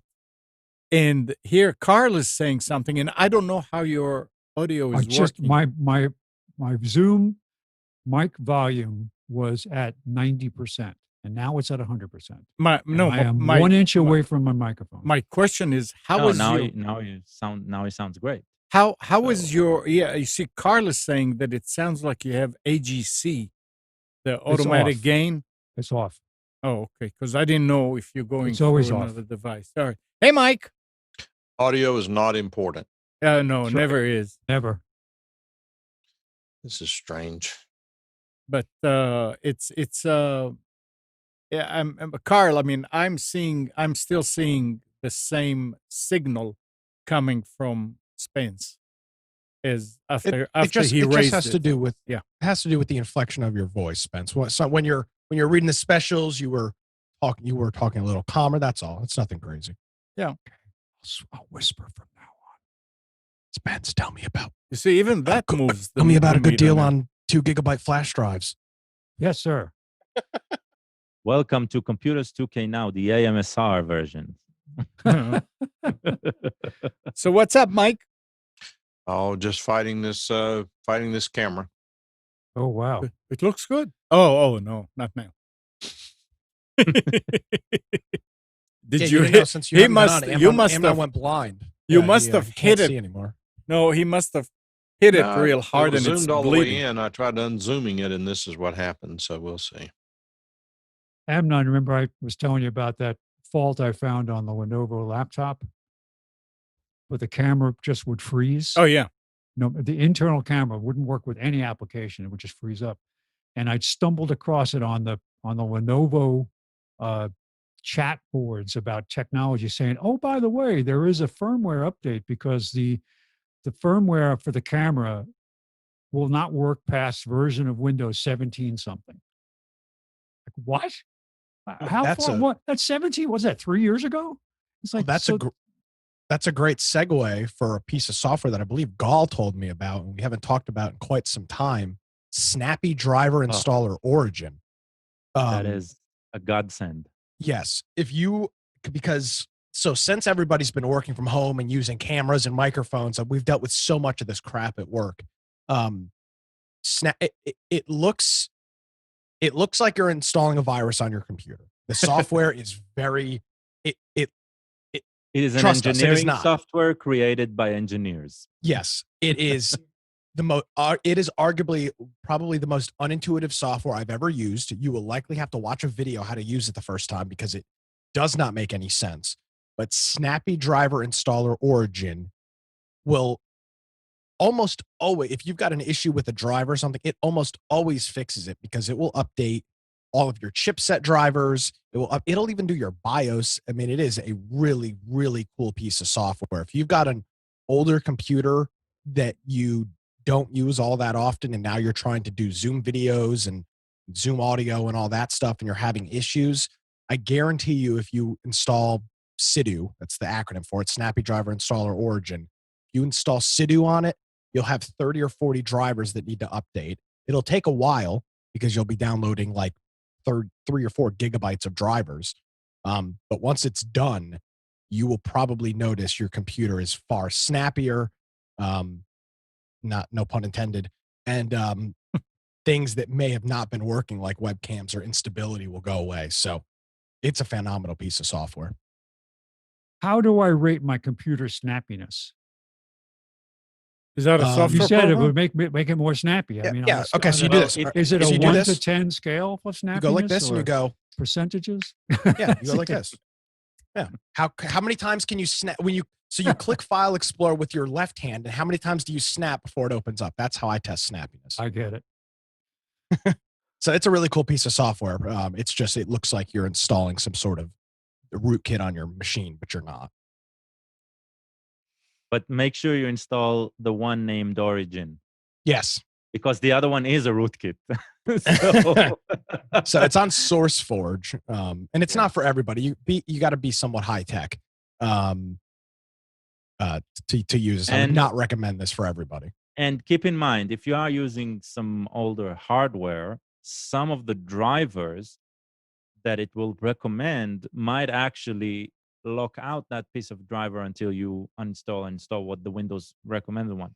So it does require you to be aware of things. I have lost network access, for example, because using what matches as a newer driver there for a specific piece of hardware. But it happened on one machine out of every other machine that I've tried. And just uninstalling that driver and installing the recommended one solved everything. The Windows recommended one solved everything. So just keep in mind that if something doesn't work after the fact, just uninstall the driver that is involved in that piece of hardware, and you're usually good. Yeah. So and the cool thing about it is it will create a recovery point. So it will protect you from Making doing mistakes. a crazy amount of damage. So And it'll say, hey, create a recovery point, back up the registry. You can do all that stuff within the program. And I'd recommend doing that for sure. So if you go to SourceForge and search, it will show you Snappy Driver Origin, Installer Origin, and Snappy Driver Installer. Right. And Origin's the one you want. I was Yeah. just going to say that you need to use the one with the origin in its name. I posted Yeah. the link in the chat. Yeah. So, It's an. I'll explain the history. It's an open source project. It was forked, and a commercial entity took over that fork and represents itself as the one with the original title without the word origin. The open source project switched to origin in order to identify itself that way, and so keep with the origin one. And it is only for Windows, like Alan is Yeah, asking, it's a right? Windows tool. Yeah. you'll Yeah. be amazed. You'll be like, oh my God, I have 48 drivers that need to be updated because everything, your mouse drive, in almost every case, if you're using a Logitech mouse or keyboard, there's a Logitech driver that can be installed. It's fine without it, but it will install everything. You've got USB devices connected. It's a very, very cool piece of software. Do it. Don't do it right before you need to do something important. So if you've got an important thing to do Monday morning, I wouldn't run it today, but maybe Thursday or Friday of this week coming up, when you've got a couple of days off for New Year's, run it then. I was going to wait until I was halfway through preparing my taxes for this year, and then I was going to say you should start doing it right now on the show. Let's see what happens. See if you melt into non-existence as it updates your graphics card and your webcam drivers. So let's go. What? Oh, can I ask a quick question related to audio? Yeah. What is recommend to me the best small USB mixer? You don't want a mixer, you want an interface. Yeah, for what you do, you don't need a mixer. Amnon, do you have any extra interfaces? I want an XLR to USB. I don't think I do. What do I don't know. Oh, just tell me what it is. I'll get one. I have the what do they call it? The blue something or other stick. Blue Icicle? Blue Icicle. I have one of those. I have a couple of XLR mics. This is the Audio Technica that I'm using now, the USB mic.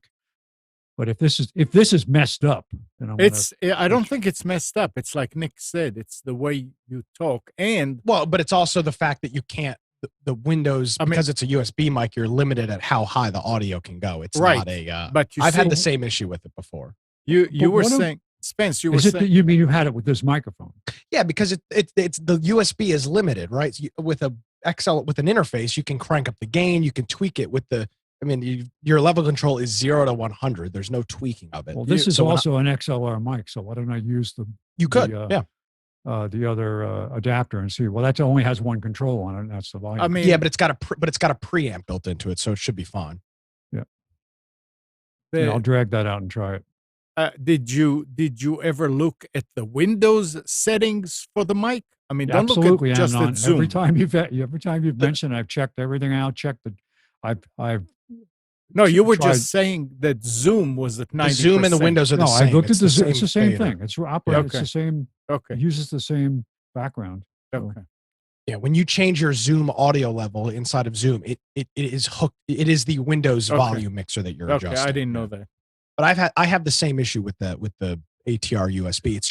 It's not that it's low. It's just unless you're really talking and enunciating your words very well, it doesn't have the gain. It's interesting. I have an icon on my taskbar that shows a microphone, and it says 2 apps are using your microphone.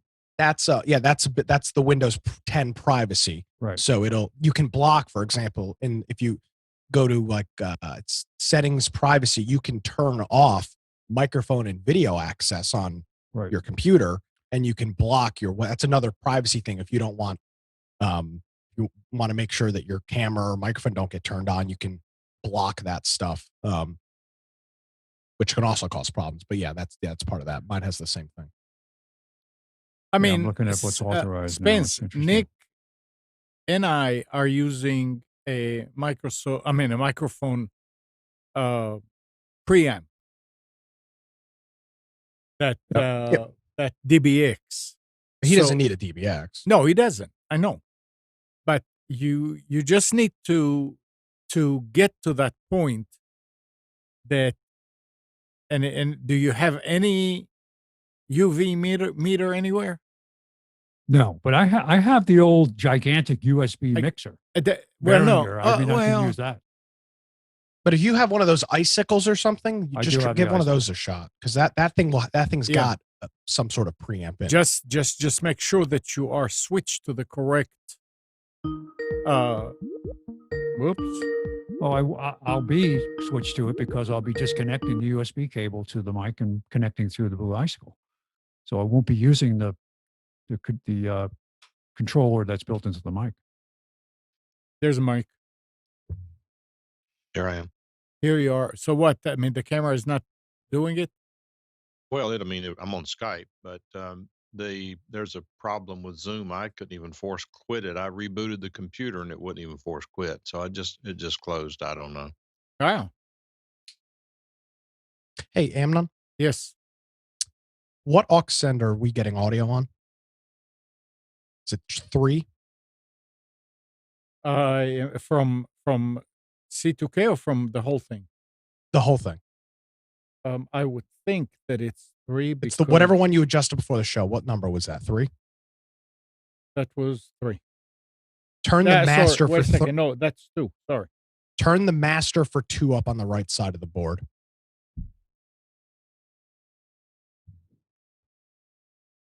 And then turn yours back to where? turn it to noon, and then turn yours back to 9 o'clock on your channel. Oh, you know what? I actually don't remember now. I think it was 3. But Okay, is that? I mean, do you still hear me? Yeah. So I turned it Yeah. off, and it's not it. Wait, do you still hear me? no, that's it. Okay, so it's you're right. It's 3. So then turn 3 on the right side of the board to noon, and then turn your mic back down to 9.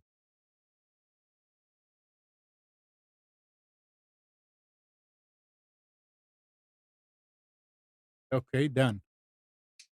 Mike, can you hear me? Yeah. Yeah, there we go. Much better. Oh, That whole aux was low. That's why we had to boost you up. so you still? I mean, your camera is still not working right. No, I mean, I don't know what's going on. It's a Logitech camera, and if I try to start the webcam controller, it won't start, and yet the camera shows as being turned on. So I have no idea what's going on, but it's not worth fighting on the air. Yeah. So you see now when Mike is talking, I don't see the VU meter moving at all. Well, that's something completely different. Okay. Turn up the gain on that channel. Can you hear me now? No, I can hear you, but I'm looking at. But it's the same channel that you and I are coming in for. Yeah, and you guys are For loud. Amnon. Mike in this case Right. was low for some reason. But wait, no, because Mike is coming on C2K on I'm on Skype, C2K so voice. I need to Oh, adjust on that Skype, okay. probably. Just turn the master gain up on that channel. You mean the one on the right? Or No, I mean the at one for top? that individual channel. Okay, it's already the highest. Now, how about now, Mike? Yeah. Test Whoa. 1, 2. Hello, world.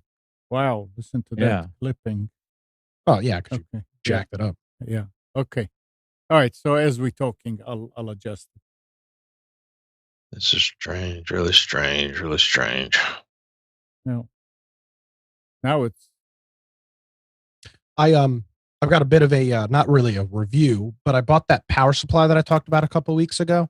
And I Yeah. tested it with my ham radio.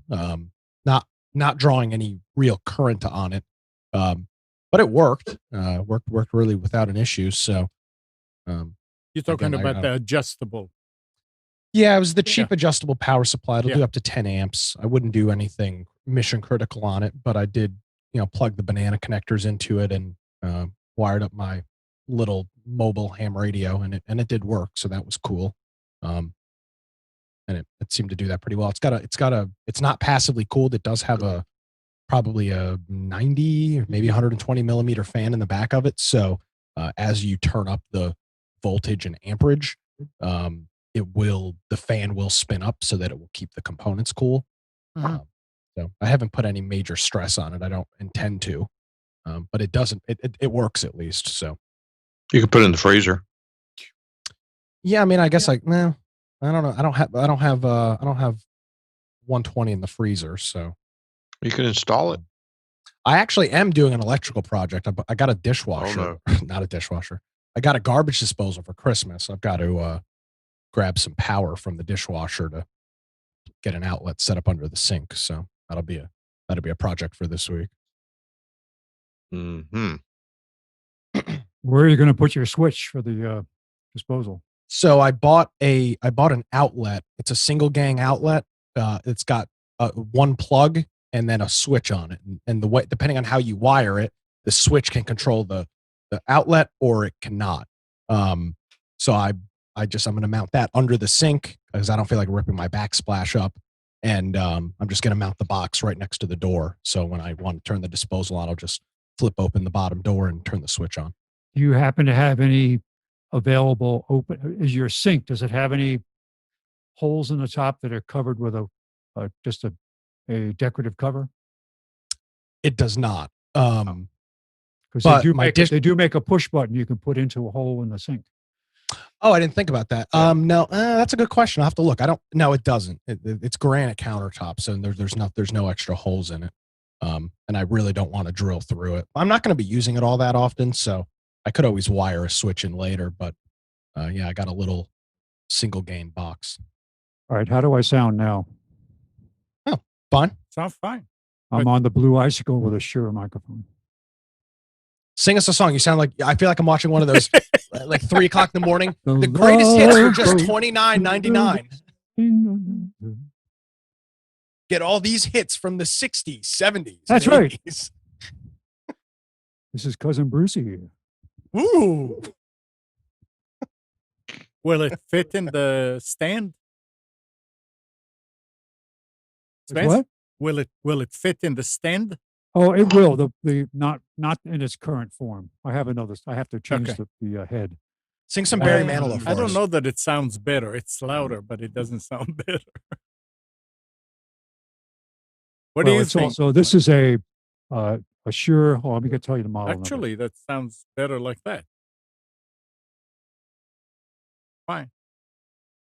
SMS8 Shure microphone. Should say SM58. I can't see it. I don't have my glasses on. Yeah, so it's SMS8. It's SM58. Yeah.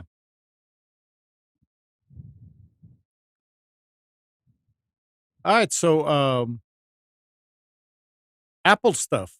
If you just received the new iPhone 12, Apple Watch, or iPad, you might not have gotten an immediate satisfaction.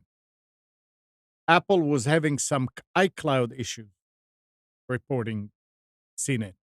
The issue started early on Christmas Day, according to the iCloud account and sign-in entry on Apple's system status page. More than a day later, as of late morning Pacific time Saturday, the Apple system status page indicated that the issue with the storage device remained ongoing. But by 2 p.m. Pacific time Saturday, the iCloud issue was marked resolved. No specifics were given about how widespread the problems might have been, only that some users were affected. The company also noted issues with Apple ID signing. So if you did get something new from Apple, or if you tried to go into the sign-in or iCloud, they did have a problem. I had an issue Christmas morning. I woke up and I walked into the living room and all my lights were still on. You drank too much the night before. Not on that Christmas night I did, but not the night before. And I remember vividly telling Amazon goodnight, which turns off all the lights and locks the door and arms my blink system. All of my Amazon smart plugs Amnon had the red blinking light. And I was thinking, oh, Jesus. Did you check your door? The door was locked. Okay. But all of the Yeah. Amazon smart plugs had the red blinking light, which indicates it's not connected to the network. So I thought, oh damn, they're having a huge network outage. It was weird. I rebooted all of the devices and they came right back. Yeah, it did not have. But I did not have that. I don't know if they must have had some sort of issue because all 4 of them were all giving me the red blinking light, meaning not connected to the network. I had 2 smart plugs. I had to do the same thing. On Christmas morning. Interesting. Yeah, so there was definitely an issue. They probably got overwhelmed with new devices. Yeah, probably was it. Yeah, that's a good But point. I have 4 of them and nothing. It was fine. It all depends on the server. It's a round robin server. Interesting. There's hundreds of them, I'm sure. Now, if your internet goes out and stays out for an hour and comes back, it will connect automatically. Oh, but it will not turn off the light or turn on the light. But I would assume Yeah. like any other device, it has a pool time to reconnect. And in this case, even if my internet went out, I shut my lights off at, I don't know, 10 or 11 o'clock. So, and my internet wasn't out when I got home because I was on it. So yeah, I guess they just got stuck. There could have been an issue earlier in the night, I guess. Maybe the internet went out when I wasn't home and they just hadn't reconnected. I don't know, but yeah, they were all in a stuck hung state. So kind of weird. A stung state? It stung. Yeah, it stung myself. Stung. And one of them I've got buried behind a piece of furniture. I'm going to have to find a better solution for that because I had to move my freaking couch to, and I may have flip the breaker next time. Extension cord. No, flip the breaker. Can you, does that, when you press the manual button on a smart plug, does it potentially send a signal to a program that you create to say, I'm going to press this manual button and I should go ahead and run this routine? No, because the Amazon ones don't. The button is just a relay on and off. Right. And I did try that. The relay did not connect to the network. I had to reinitialize the device, which is kind of stupid. If that was possible. I used to use a lot of X10 stuff, and X10 wall switches could be used to instigate a routine to turn on and off other switches too, not just the See, one. now, It Spence, was a right switch in now- and of itself. Spence, right now you are low. You're not moving the meter. We can No. hear you. But That's because I that's was weird. probably about 4 inches away from the microphone Right. instead of 1. I watched an interesting video about the X10 system the other day. They made there was a DOS base or 3.1 base application for controlling the X10. And it was a full program that you could run, and it could control up to 199 devices on either 3.1 or DOS. This It was is cool. I still have the original programmable controller. You're too close. Okay, go ahead. I'm leaving now. Thank you. Bye. Yeah. It's creating all kinds. You're talking about, what are we talking, degrees of like a half an inch? No. But it's creating all kind of byproduct sound when you're that close, like a beep beep boop. No, Amnon, that's Skype making that noise. That was the Skype call dropping. That was not Spence. It's not dropping. Next week I'm it's having still a here. headset. That's it. With a boom. Mike is still here. That was the Skype reconnection sound. I'm positive of it. So, All right. Go ahead, Spence. Go ahead and talk the way you did before. Then 1, 2, 3, 4. go ahead. So I have one of the original programmable X10 controllers, which is just a big box that you connected with a serial cable, and you used a Windows 3.1 program to program the box. that's what that was then. Yeah. I still have one of those. I still have the cable for it too. I didn't realize they made an X10 alarm clock that was also a controller. I saw that was in that video too. That was pretty I neat. have it sitting on my shelf here in my office. Yeah. That's what I use to control my Christmas lights. But it doesn't work with X10. LEDs though. No, Some LEDs. well, you have to use an appliance version. Oh, okay. The appliance version has a relay. If it uses the SCR, is that what it is? Switching technology?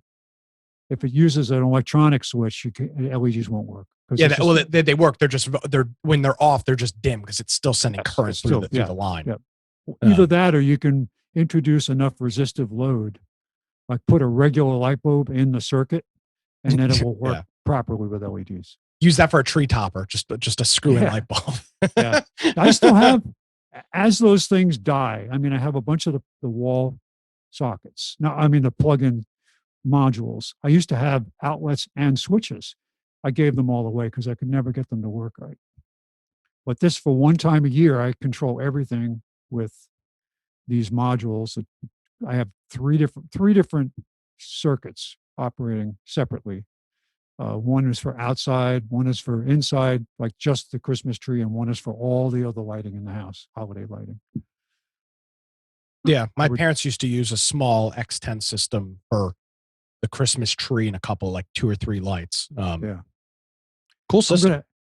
I'm ready to go to smart plugs. I mean, it's just that there wasn't any reason to. Why spend the money? This stuff still works.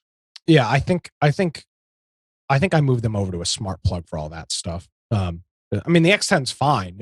But you do run into an issue with LED lights, which almost any Christmas lights. Yeah. You should be getting LED Christmas lights so you don't burn your house down. So yeah. I also have an X10 bridge installed. What's that do? Because you have 2 legs of power, 120-volt power coming into your house. So that creates both sides of your circuit breaker panel are fed from one or the other. Right. Sometimes if you send a signal from one side of the panel, it might not make it over to the other side of the panel effectively. So I put in an X10 bridge that actually bridges that frequency between the 2 legs of the circuit breaker panel. So so you put the X10 bridge in your panel? No, it's just a little transformer that you install. That's in the breaker panel. Okay. Actually, you attach one to one side and one to the other side, and I have a special circuit breaker just for that device. That's pretty cool. Yeah, that's a big problem with extenders that use. I mean, electric power line extenders. Yes. Yeah. That if they're not on the same leg, they don't work. Yeah. Oh yeah, I'm looking at this X10 coupler. Huh. That's There's still such a huge market. I should say traditional market for this stuff, because some people just love it and continue to use it. You can still buy controllers, but they're very expensive. Did IBM buy X10? I don't remember. Somebody they were involved somehow at one point. Somebody bought, because I think the X10 bridge my parents have, not the bridge, the X10 control, I believe it says IBM. I could be wrong. Radio Shack was big into it, but they were rebranding somebody else's. And there's another company out there now. Yeah, Home Director was IBM's thing, and it was an X10 system. I actually wrote an article for Home Automation Magazine years ago about X10 and also early Ethernet wiring in the house for networking. 1996. The cool thing about that MS-DOS version of the X10 controller, Spence, is you can hook it up. If your computer's got a modem, you can actually dial, and you can dial in and control your lights from an external phone. So you could pick up a payphone, call your house, and control your lights, which is incredibly insecure. Like, let's be honest, somebody knows your phone number, knows the codes. They can turn God knows what on. But that was part of it. So very, very early remote home automation. Yeah, this is pretty cool. crazy. Yeah. It's cool stuff. I'll throw the video in the chat. It's a cool. The LGR guy did it. The Lazy Gamer Viewed guy did it. It's a very cool video. There's Mike with good camera. Yeah. And no audio. Fantastic. I have audio. Yeah. We can start the show now. Yeah, sounds good now. It appears that my camera died. Did you just reboot the computer, or you did something? No, I rebooted it. I took the power off of it. I moved the USB ports on the camera. Wow. And finally, I just put in a new camera. You ran to the store and got a new camera in I that did. short period of time? They actually have had some C922s in stock at Staples. If you buy them off the shelf, you can't order them online. Wow. And a friend of mine installed one, and it's a newer camera, but it hasn't gotten the rave reviews. When I logged into their computer remotely and looked at it, the quality was stellar. I don't know if it was just that one or that lighting situation or what, but it was pretty interesting. Hmm. So I know where there is one on the shelf if anybody wants it. I'm just wondering why, and I saw it happening a few times. It's like the camera wears off. The clarity is wearing off, and it gets bad and worse and worse and worse. And then you put another one, and suddenly, bam, a beautiful picture. Maybe it's a memory leak. Well, Yeah. then you leave these on the shelf for a month and then they work again. Yep. I don't know. I mean, the one on my machine in the office is like that now. It's. I use a Amnon. camcorder. That's my solution. Amnon, do you still have that bulk degausser? Yeah. You Probably. just use No, that on I the don't- cameras. actually, no, I That'll don't. fix it. Yeah. You need to degauss them. Bulk degausser. Boy, that's an interesting I really like my piece of equipment. C910, but And it I have a- always I have work a better 910. for you, Mike. What is this, a 910 or a 920? I don't remember. It's probably It's a old enough. 920, what you have. But 920, the one I have. Mike, The I one that's got remember- the H260, 262, 264 encoder. Yeah. I have one of their 9000s too, which still works very good. Yep. Yeah. Gal, what are you using?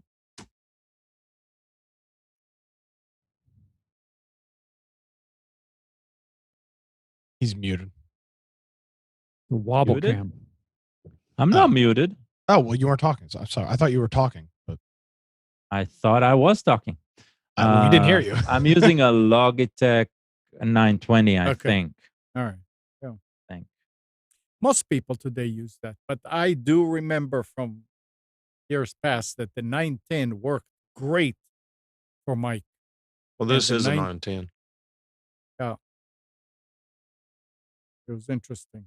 And we- XSplit now has support for using your smartphone cam as a camera as part of your available cameras. A lot of applications are doing that. I haven't tried it yet, but I'm Probably using NDI, which I know is that's what I've used on my phone in the past. It works. It's not really ideal because you could just connect. If you're going to use that, I mean, you just connect to a Zoom or a Hangout from your phone anyway. But I guess in some circumstances, maybe there's a use for it. You guys, I heard you talking a little bit about you've had a lot of calls about people doing video cameras and microphones and all for Zoom and teleconferencing. Yeah, it's been Has hard. that died down?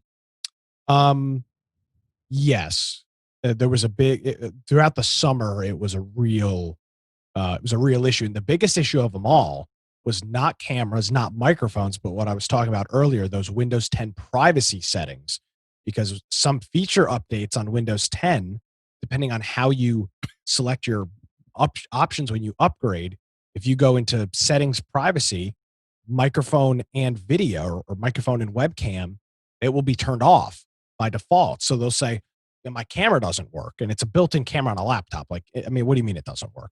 And you log into the computer and the privacy is turned off, or the privacy is turned on, one or the other, and it's blocking the camera. So that was probably the biggest singular issue we dealt with was that. most of the issues I had were from people when their camera would literally stop working after a Windows update. Yeah, because that privacy thing got It turned blew off. away the driver, and you have to go out and uninstall and reinstall the driver to sort it out. It's Just called Windows- yeah. it's called camera privacy access, and the option is allow apps to access your camera, and that will get turned off sometime. Yeah, I've lost my touch on Windows for sure because every time I run into a problem lately, I have to call Nick. It's my job, literally. That's all I do is troubleshoot printers and cameras. That's Yeah. essentially what my job is turned. Oh, and Outlook issues. That's essentially what my job's turned into. Yeah, Nick, I need your help, Nick. I got one bad pixel on my monitor. Can you come and fix it for me? You know what my solution to that always is? Just buy a new one, because by the time you pay me to sit there and troubleshoot it with you, you could buy 2 new monitors. Just get some black tape and put it over it. You know, funny enough, that that's actually what I was about to say. most of the time, and this is going to sound like, you know, I work for a bad company.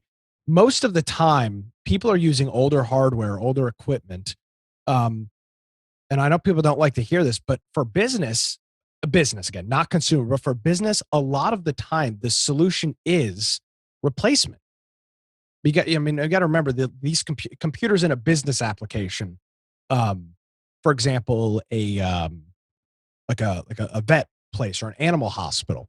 These computers are in use by multiple people 7 days a week for 9, 10, 11, 12 hours a day, depending on what their schedule is at some of these places. And you're talking about computers that are from 2015 and 2016. There's nothing worth troubleshooting on these computers. They're old. They're, fourth generation i3s with 8 gigs of RAM. And in a lot of the times they're, 500 or 700 gigabyte spinning hard drives. So there's just not a whole hell of a lot to troubleshoot. I mean, my computer's slow. Yeah, of course it's slow. It's spinning drive on old hardware.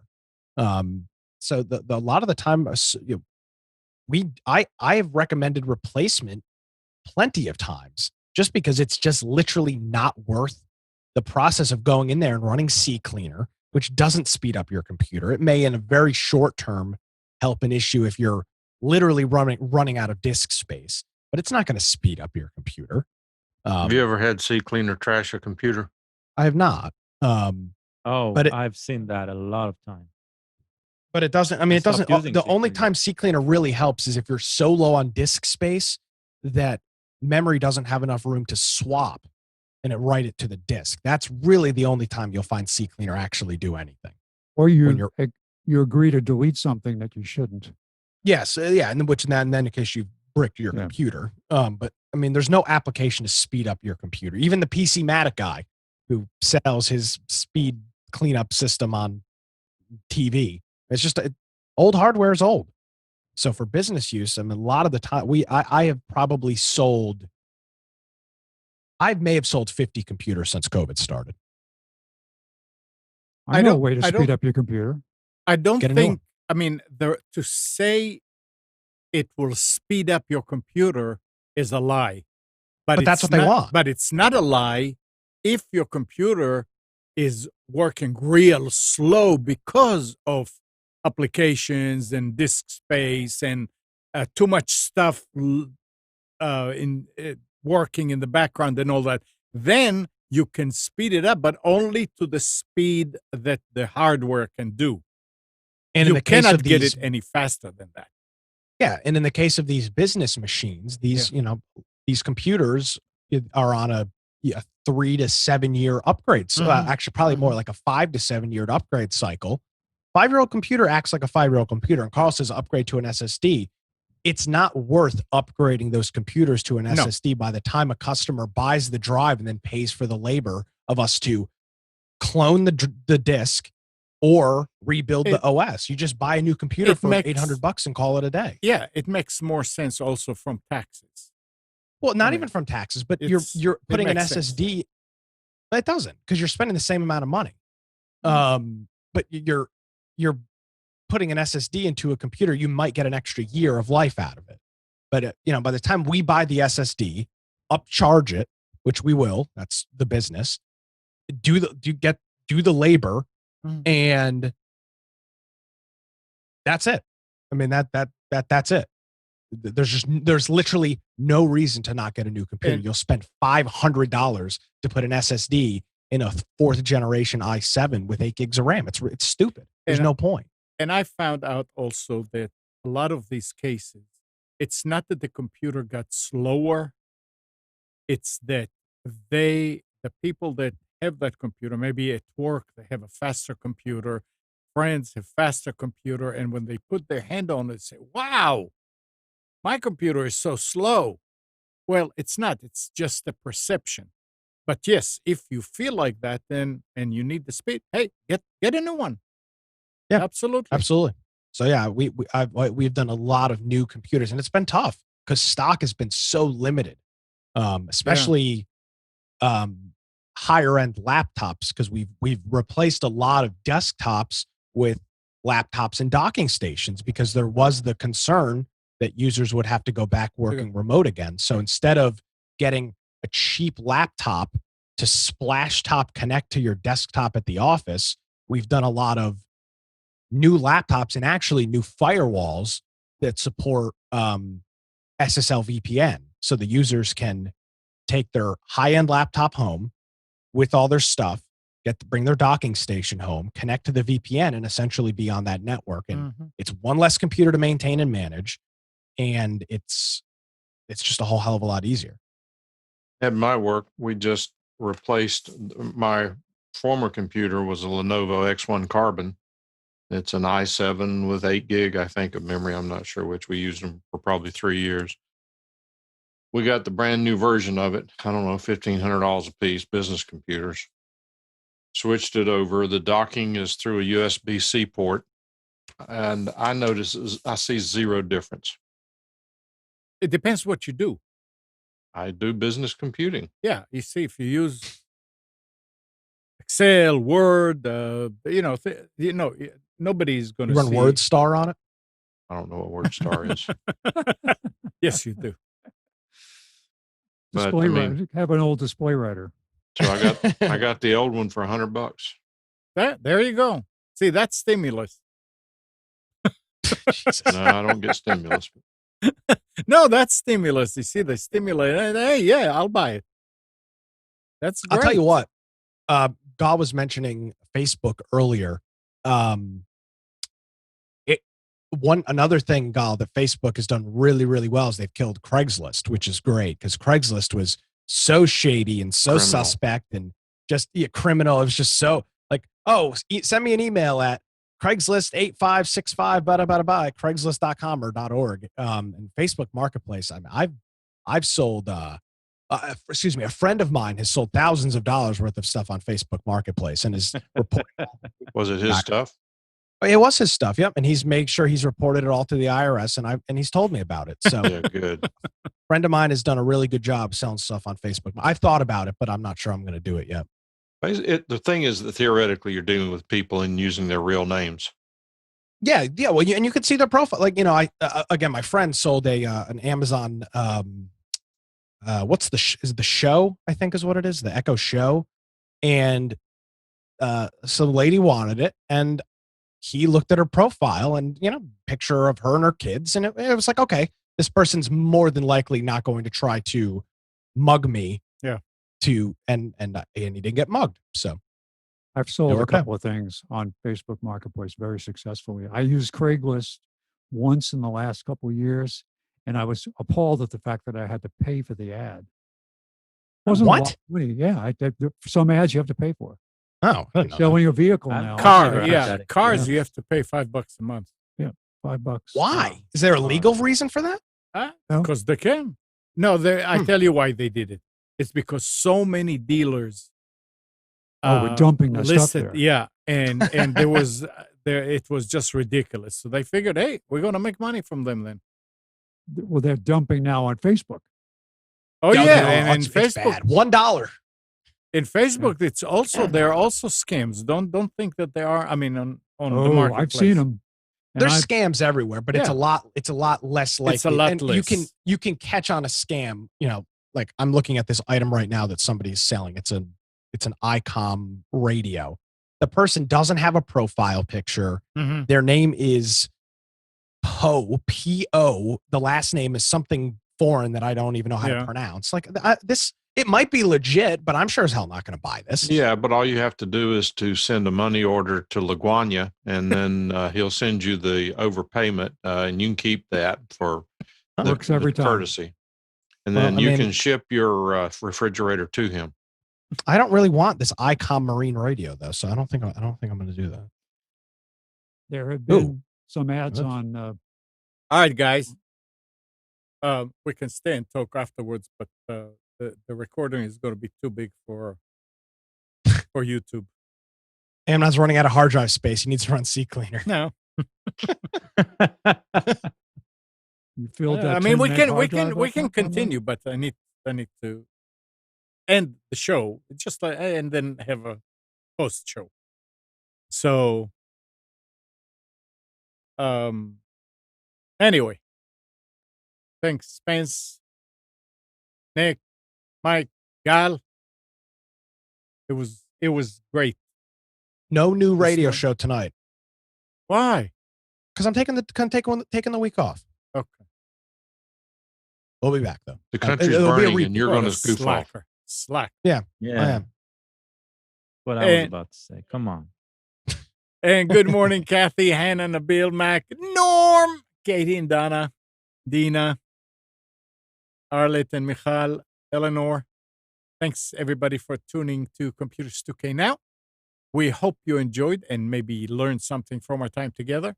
Remember to practice safe computing. Update your virus scanner. And we'll be back here next Sunday at 9. But you can always reach us at computers2know.com. Now, Nick, are you doing infection? He's not at his He's seat. not here. He's I never think missed he an does. I infection. think he does. Yeah, on Tuesday at 7. Everybody have a happy New Year. Stay safe, and we'll talk next week. Bye bye.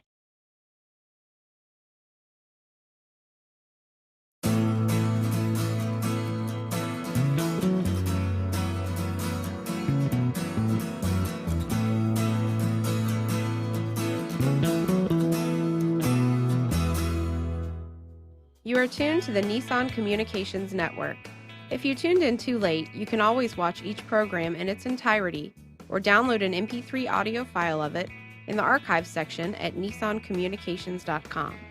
Don't forget to subscribe to our YouTube channel, follow us on Twitter, and like us on Facebook. Sponsored by Telestream's Wirecast software, StreamingGear.com, Carolina Apparel, and DeltaForce.net.